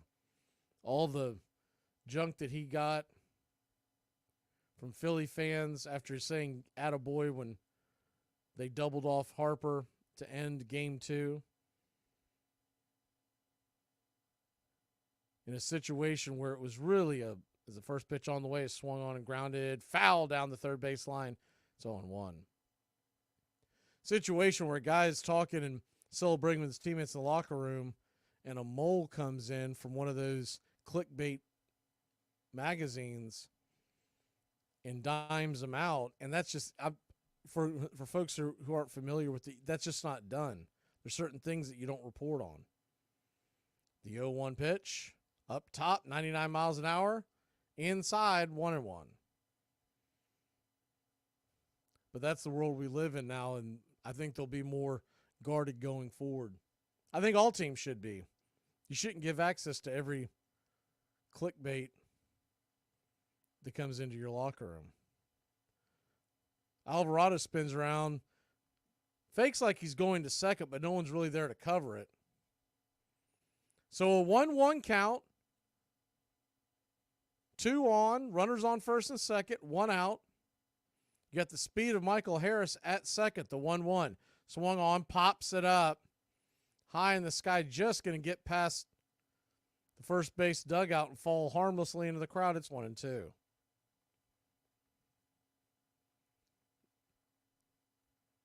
Standing on deck is Adam Duvall. Ronald Acuna Jr. is in the hole. Braves 2, Phillies 2. The 1-2. Swing and taps that foul on his instep. Rolls towards the pitcher's mound. Alvarado will grab it and throw it towards the dugout. It's 1-2.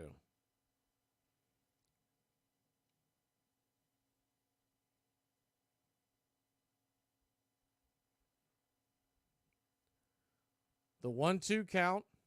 Michael Harris II with his neon shoes dancing back and forth. The 1-2 pitch swung on, chopped foul down towards the third base side. Bohm got it.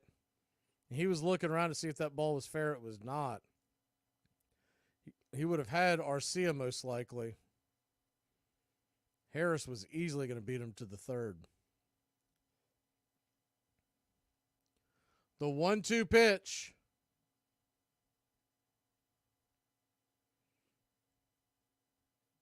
Alvarado comes set.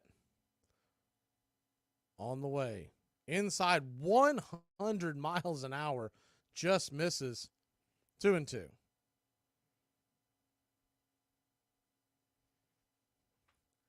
So a 2-2 count. I know they've talked about it's pretty much closer by committee, but for my money, Alvarado's the best in that pen. The 2-2 pitch, swung on, dragged foul down the third base line. We'll do it again. I know he's been a slow starter from time to time, but when the money's on the line, and I'm talking about more like, the middle of the season, October, that kind of thing, Alvarado to me is your best bet coming out of the pen. So a 2-2 count. Arcia comes set, and pitch misses high, ball 3. Full count. Adam Duvall stands on deck.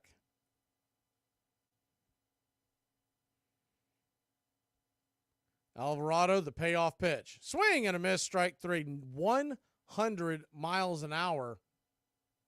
There's 2 away. There is a righty warming up in the Philadelphia bullpen. Adam Duvall, who the Braves got very late in spring training, signed a 1-year, $3 million deal. He's already paid dividends on that, getting the 2-run double that tied this game, 2 RBI double that tied this game. Pitch on the way from Alvarado's high and out of the zone. Man, good play by Real Muta. JT had to leap to keep that from going from the backstop. Ronald Acuna Jr. stands on deck. I can't imagine Alvarado will face him if it gets that far, but you never know. Don't know how far along that right-hander is in that bullpen. Alvarado's going to step off the bump, reassess. When they flashed the camera down on the Phillies side of it, it looked like he had just started warming up a few minutes ago, but I don't know how old that feed was. Lefty, righty, runner on first and second, 1-0 pitch. High and out of the zone, 97 miles an hour, 2-0.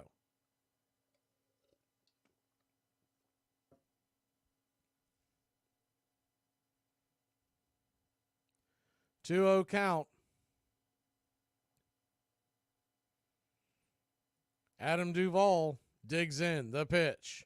Fastball right down the pipe takes it all the way, 2-1. Adam Duvall is 1 for 1 with the home run and 3 walks against Alvarado. I don't know if anybody would have expected that. The 2-1 inside almost gets him, ball 3. So a 3-1 count.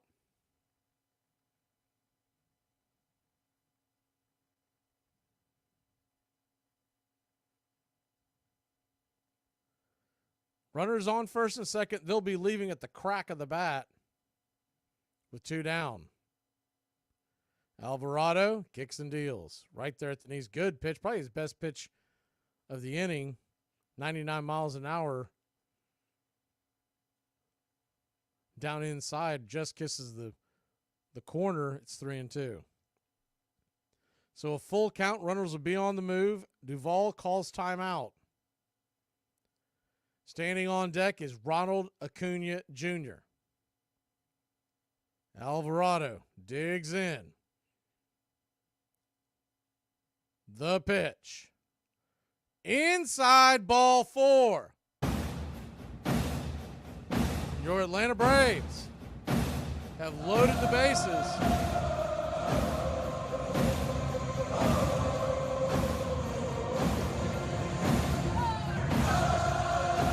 Ronald Acuna Jr. coming to the plate.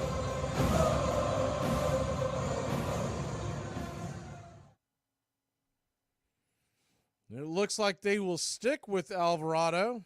Thought they might pull him.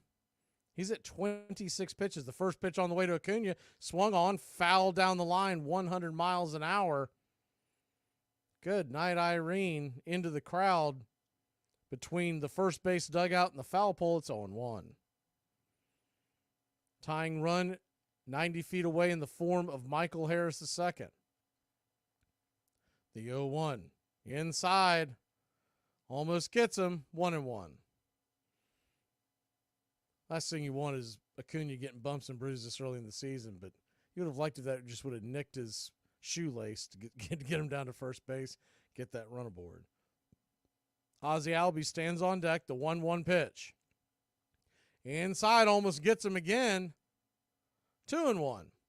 So he went sinker and then cutter. I wonder if he'll go back to the sinker or stay with that cutter. I think he's trying to jam him. 2-1 count. Ducks all over the pond. The pitch. Swing, and that ball is grounded into left field. 1 run is in. Michael Harris II comes in to score, and your Atlanta Braves lead it 3-2.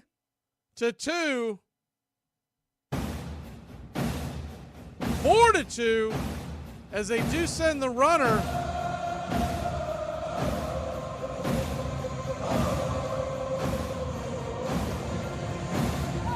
Ronald Acuna Jr. bangs it through the infield. A diving attempt by Trey Turner just passes outstretched glove. And it's 4-2 Atlanta. Is what they're showing on the screen, but they're still showing the bases loaded. But it is 4-2. I can verify that off a couple of sites. We will be back in a flash here on Braves Country. They are going to the pen.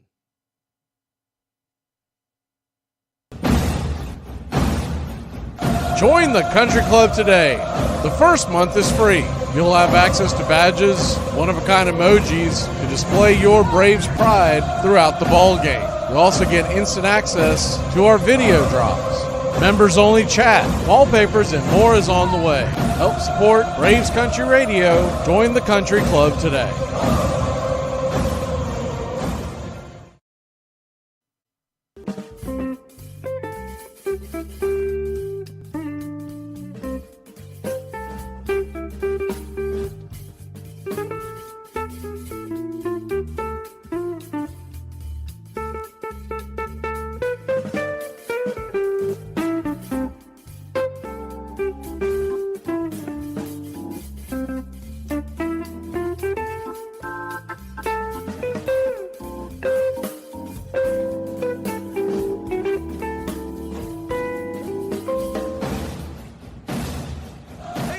Country. I'm Mac Magee.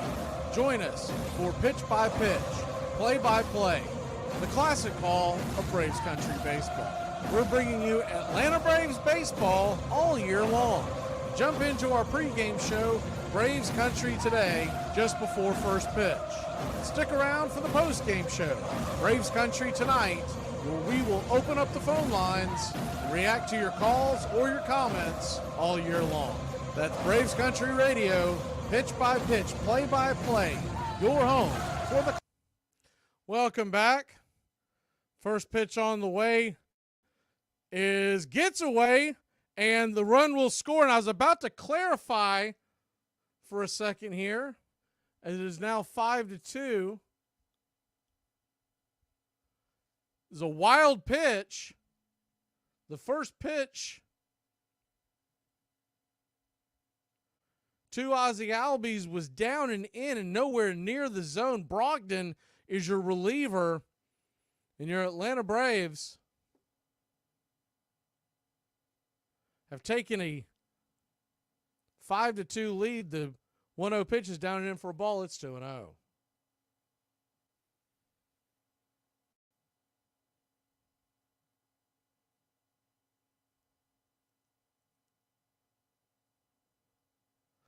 The 2-0, high and out of the zone, ball 3-0. So a 3-0 count.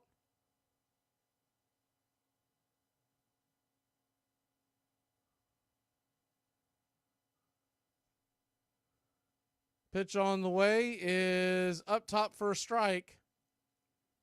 3-1. 3-1 your count. Braves running through this bullpen. The pitch. Swung on, chopped foul down the line. We'll do it again at 3-2. Who was it that needed, what did they need, 9 runs to hit their play today? I remember seeing that early in the game.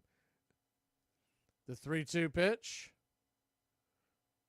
Outside wide. Ball 4. So Ozzie Albies walks. The bases are juiced.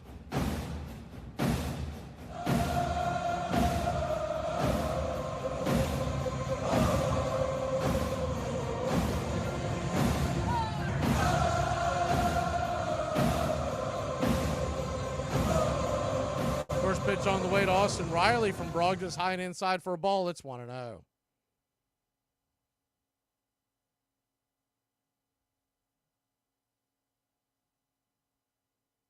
The 1-0. Swung on, foul back out of play, 2-0. So a 2-0 count. 3 runs across here in the 8th inning, 2 in the 7th, all on the Philadelphia bullpen. Zach Wheeler was cruising the Braves offense back to their old tricks after getting to the pen. The 1-1 inside, 2-1. So a 2-1 count.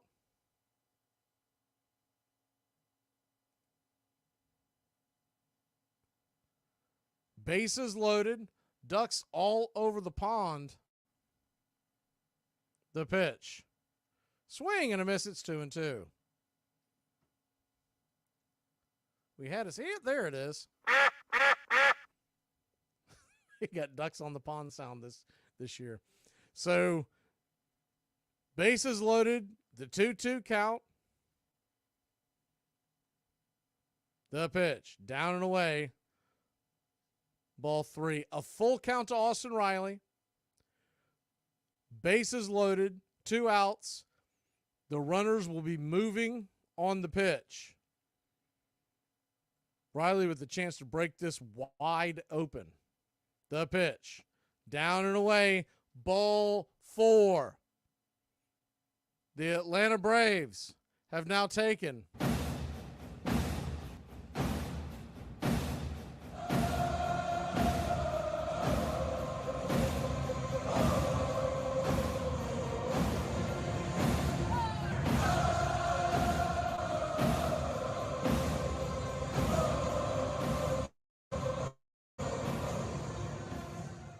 Braves have taken a 6-2 lead. The first pitch on the way to Matt Olson's high and inside for a ball. It's 1-0. Duvall comes home to score on that. The 1-0. Righty, lefty. Matt Olson digs in. Takes a hack. Pitch over the top. It's 1-1. Appreciate everybody hitting the like button. We went over the 100 mark a long time ago, but we forgot to hit this little out of practice from last year. The 1-1 pitch. Braves win! So you got a 2-1 count as the 1-1 missed high. Bases loaded. Marcell Ozuna on deck. Matt Olson digs in. The pitch. Right down the pipe for a strike.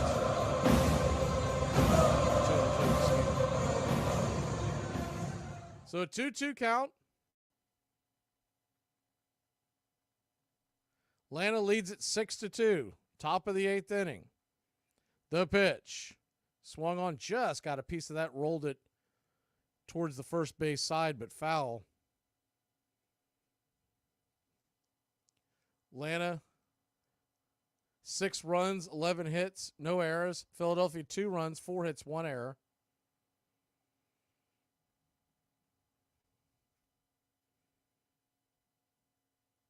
The 2-2. Swing, and that ball is rifled down the right field line. That is a fair ball. Here come the runners. They're rounding the bases, and Austin Riley comes all the way from first, and your Atlanta Braves have blown this wide open 9-2. It was a hanger on the outside part of the plate, and Matt Olson raked it into the right field corner. By the time Castellanos was able to get a hold of it, 3 runs come across, and it's 9-2. First pitch on the way to Marcell Ozuna is down and away for a strike. It's 0-1. The 0-1. They're showing on the Philadelphia side, by the way, is the 0-1 pitch, swing and a miss over the top. It's 0-2. They are heading to the exits in mass. All you saw was a sea of Bryce Harper jerseys heading towards the exits. You'll love to see it. Braves 9, Phillies 2, opening day in Philadelphia. The 0-2 pitch, down and away, 1-2. So a 1-2 count.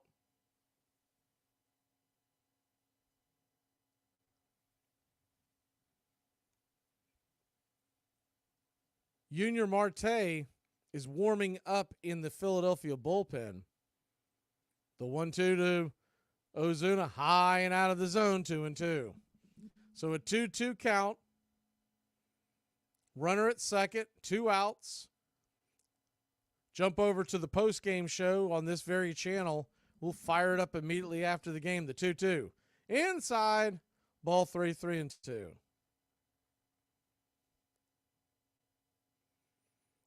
Full count to Ozuna. Brogdon 23 pitches in. The payoff pitch. Swing and a miss, strike 3, and he gets out of the inning. But not before your Atlanta Braves score 7 runs in the 8th inning to take a 9-2 lead. We come back, they'll try to shut her down. You're listening to Braves Country Radio. What are some things that when you were younger, if someone had them, you thought they had money? I didn't grow up poor, like we didn't have food poor, but I grew up in a mobile home. I grew up with like, we don't have money for that poor. Like we had ice cream in our fridge, but it was like the bucket with the red handle that was like white with like different like red swirl in it. And the swirl was like almost like crunchy. When I was a kid, if you had any of these 3 things, I thought you were rich, like rich. The first one is a waterbed. If you told me that you had a waterbed, I thought you were Bill Gates. The second thing were these Breyers or Good Humor, whoever made these Viennettas. It's like a frozen ice cream dessert, like ooh. And the last thing is stairs. If you had stairs in your house, it's over. rolling in money. Is Gen X okay? No, seriously, are you guys okay? What kind of stupid question is that? We're fine. This is a cakewalk. We got like 900 TV channels and Prozac. We didn't have anti-bullying campaigns. Our parents bullied us. The school had to take our pictures and fingerprint us in case we got kidnapped. We were like 30 years old when we were 12. Already smoking cigarettes, drinking our parents' liquor. We are older than Google, and no one had to tell us not to eat laundry detergent. So yeah, I mean, we're okay. We're okay. There's a drive. Deep right center field. That ball's got a chance. It's out of here. You can't imagine what it's like. And it was the green, this grass, that just went on forever. And the clay, the infield, the dirt of the infield was so brown, and the bases were so white. And the scoreboard with all of that news, what was happening in Detroit, and all the news. It was the news center. It was this big, gigantic place, and it was 461 feet to the center field fence. Then they had monuments, and I thought Babe Ruth was buried out there. They were like big tombstones. There was a great deal of respect in that building for the past.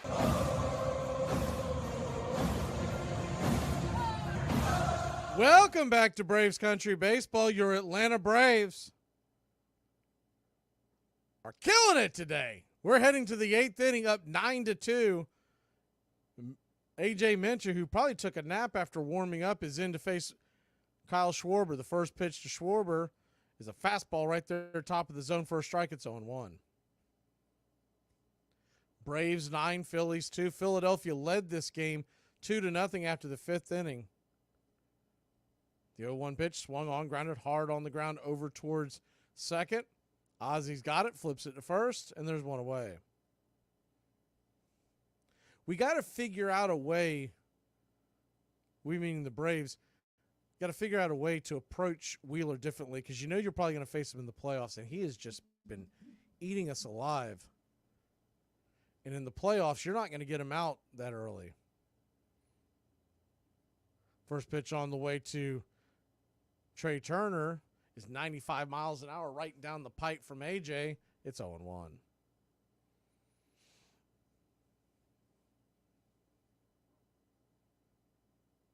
The 0-1 pitch right there at the knees.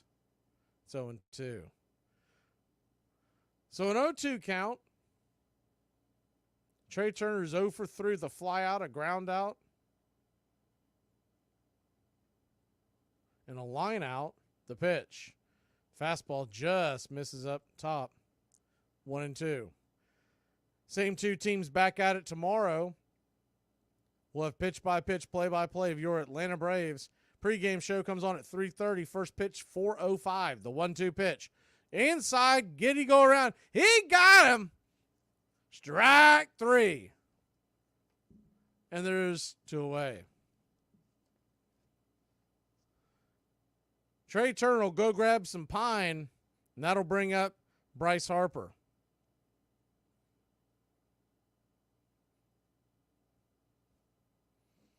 Really does feel like with Duvall and Matzek coming back off the IL, and first pitch on the way to Bryce Harper is a swing and a miss top of the zone. It's 0-1. Then you got Jesse Chavez coming back as well. Really does feel like that they're putting the old mojo back from 21. The 0-1 pitch from Minter. Swing and a miss up top. It's 0-2. Now we're just going to go find Luke Jackson, right? The 0-2. Lefty.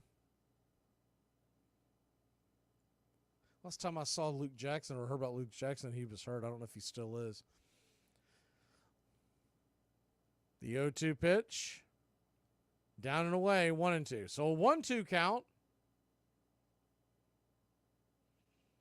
Yeah, it is quiet in Philadelphia, that's for sure. The 1-2 pitch. Minter comes set. Swing and a miss, strike 3. And that'll end the inning. 3 up, 3 down, 3 more outs to go defensively, and your Atlanta Braves will win opening day in Philadelphia. Attaboy, we'll be right back. What's a sound nobody heard in a while?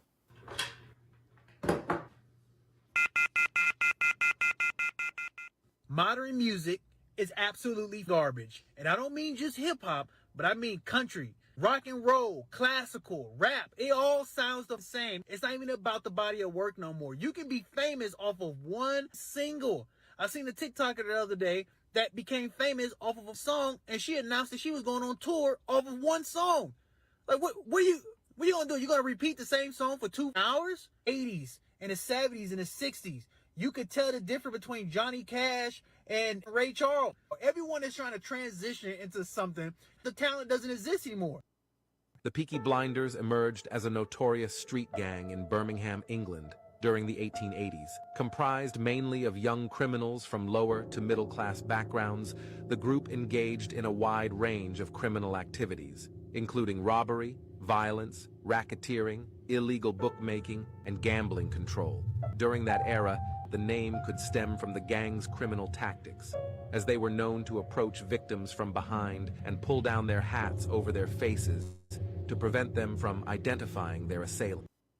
Hey, does anybody else hit the lock button on their key fob 6 times in a row like it's gonna make their car lock harder or something? Or is it just me? There was a period when ball players were heroes, maybe for 100 years. And then there was a period when there was a lot of knocking down of heroes, of diminishing them. I hope we're reaching a period where we don't look up to the ball player or down at the ball player, but try to look at him levelly and see his gifts and his determination and his craftsmanship as heroic. But at the personal level, don't demand more of him than we do of people in our own family, ourselves, or our friends. Your home for the classic call of Braves Country Baseball.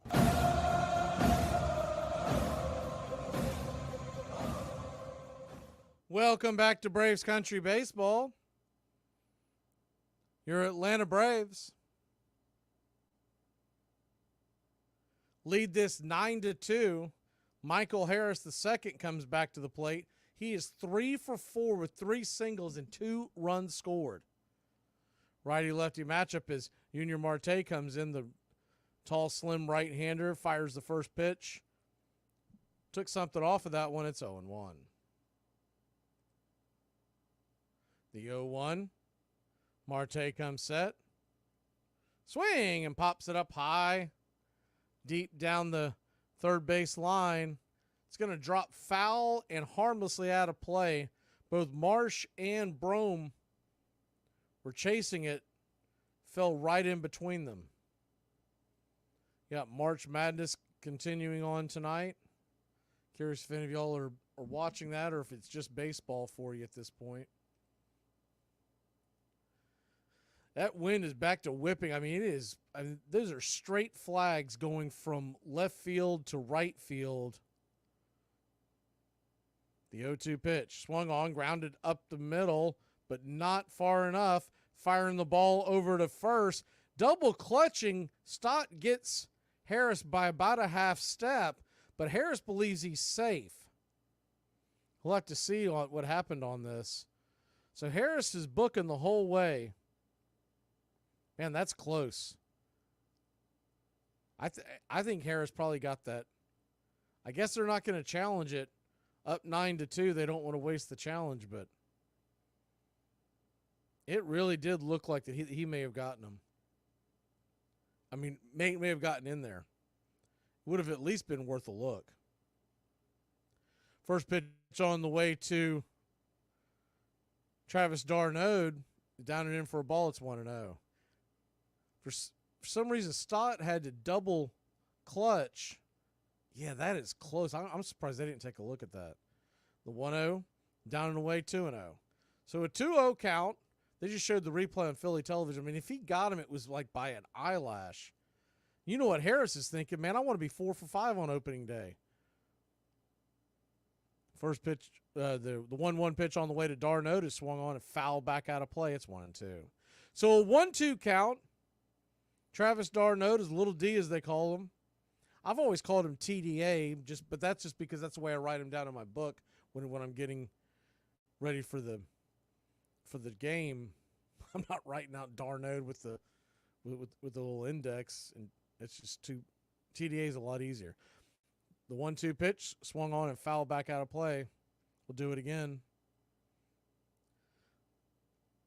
1-2 misses outside wide, 2-2. So a 2-2 count. Travis d'Arnaud did walk, and they have cleaned up his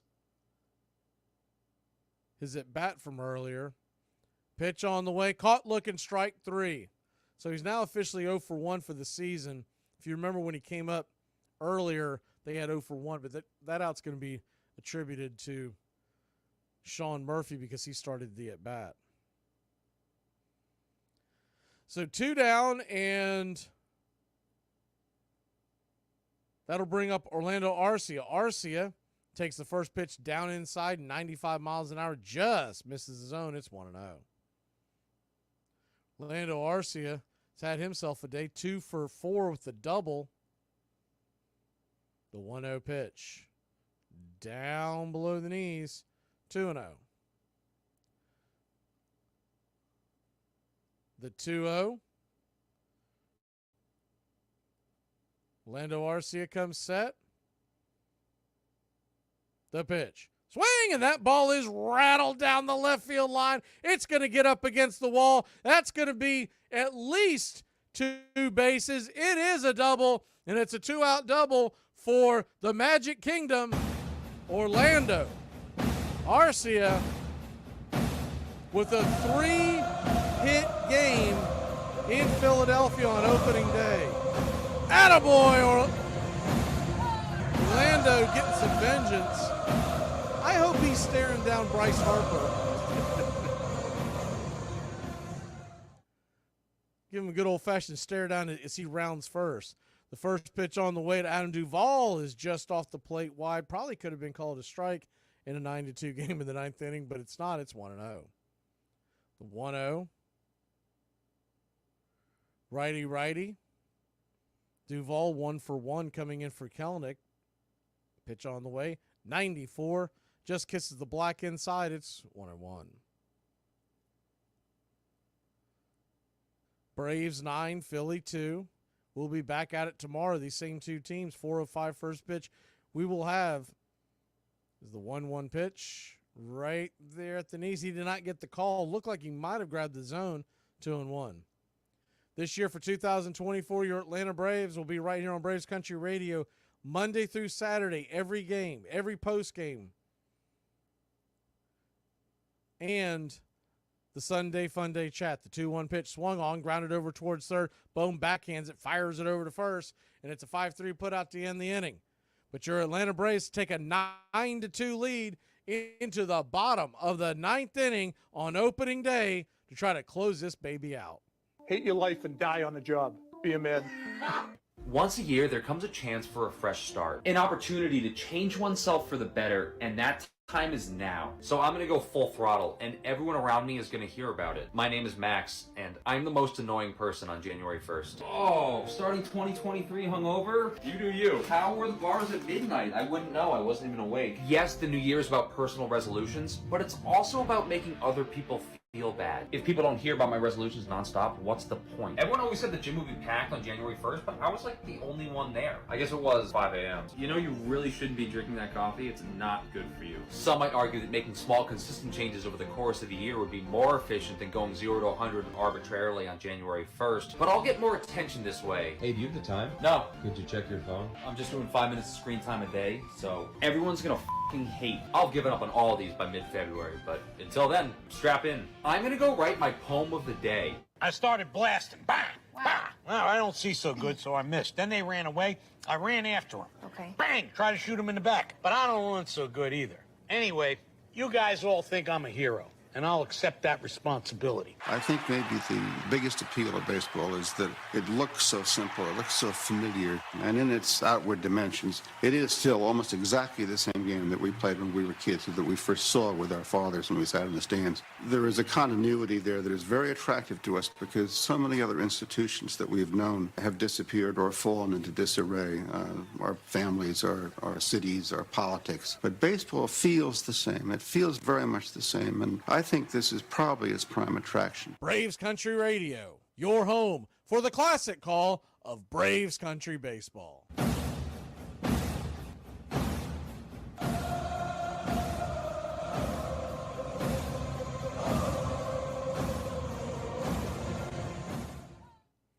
Welcome back, Braves Country. We're going to get Aaron Bummer to come in for his first appearance in the regular season for your Atlanta Braves. He came over from the Chicago White Sox in a trade. How about Michael Soroka? He's had a heck of a spring. As the first pitch on the way from Bummer's down and in for a ball, it's 1-0. He has had a heck of a spring. It'll be interesting to see if he can translate that into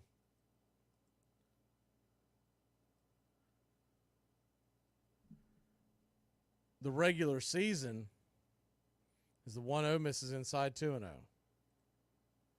17 strikeouts and 5 walks. The 2-0 pitch. Lefty righty on the way. Down and in. 3-0. So a 3-0 count from Bummer. He is known as a ground ball pitcher. Another lefty specialist. A guy that look when the chips are up on the line enter, it's going to be Matzik. There's a 3-0 pitch right down the pipe. First strike, it's 3-1. But you love having that extra lefty. And they love the analytics on Bummer, even though he didn't have a great year last year. And I know a lot of folks don't like to hear this, but the barrel rate was right there, the 3-1 pitch, right there for a strike inside 3-2. So a 3-2 count.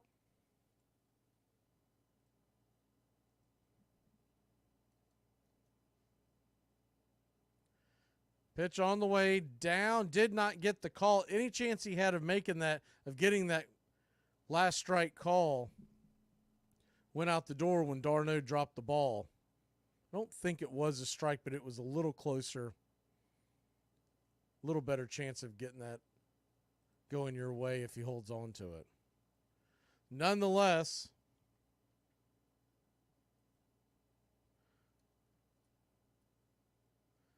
we're going to have runner on first, nobody out. And Bummer versus Bohm. First pitch on the way, swung on, chopper up the middle. And Ozzy's got it. He will tag the runner sliding into second on the leg. And there's one away.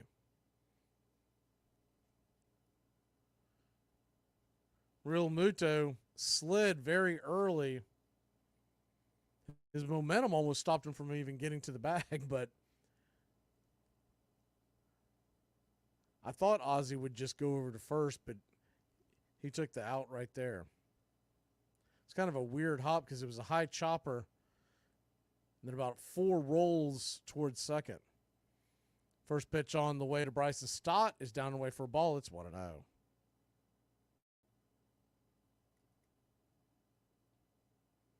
The 1-0.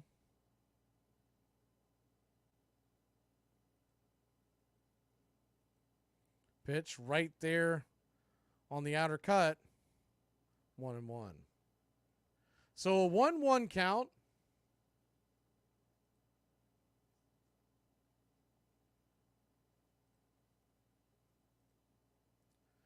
The pitch. Swing! And fouls that down the line, 1-2.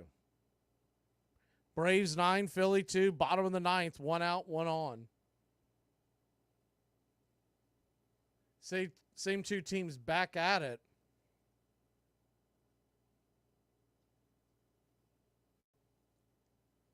Tomorrow, 4:05 first pitch. The pregame shows the 1-2 pitch misses outside. They checked down the line. He did not go around. 2-2.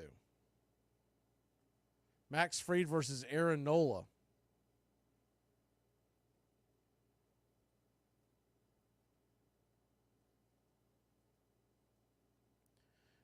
The 2-2 pitch. Bummer got him. Strike 3. Good pitch by Aaron Bummer. First strikeout as an Atlanta Brave.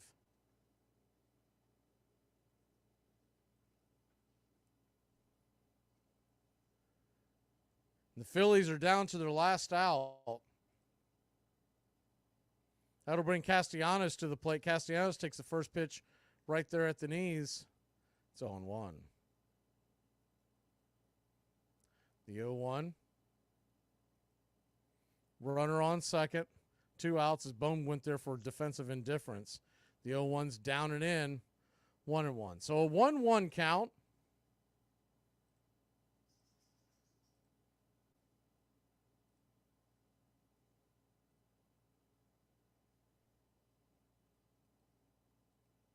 The pitch. Inside, 2-1.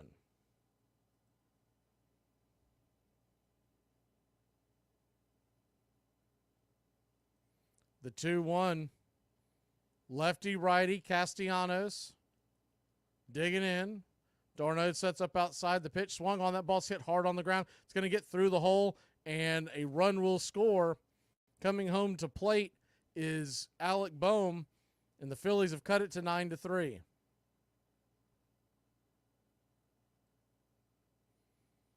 Pitch just left out over the plate, and he raked it into left field.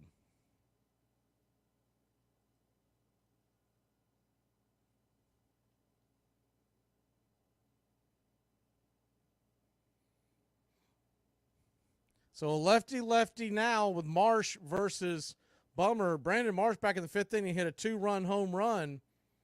And Phillies fans thought that they were heading towards a win with Zach Wheeler cruising. Zach Wheeler came out of the game and the bullpen imploded. The 1-0 pitch right there off the plate wide for a ball, 2-0. 2-0 count. I thought we were going to get to see Jesse Chavez in a blowout like this, but they wanted to get Bummer some work. The 2-0 pitch right there down the pipe for a strike, 2-1.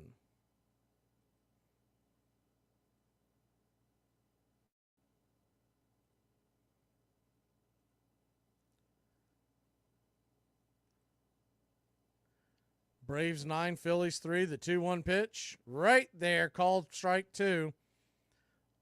So you got a 2-2 count, fastball 93 miles an hour on the outer edge.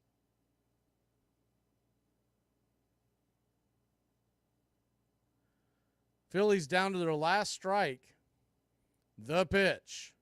Swing and a miss, strike 3. Aaron Bummer gets the last 2 on strikes, and that'll end it. Whiskey for my men, beer for my horses. Braves win. Braves win. Your Atlanta Braves win. Opening day in Philadelphia. We will start the post-game show immediately. Follow us over there as the Atlanta Braves win this one 9-3. We've got the post-game show. The stream pinned in this chat here will be over there in a flash.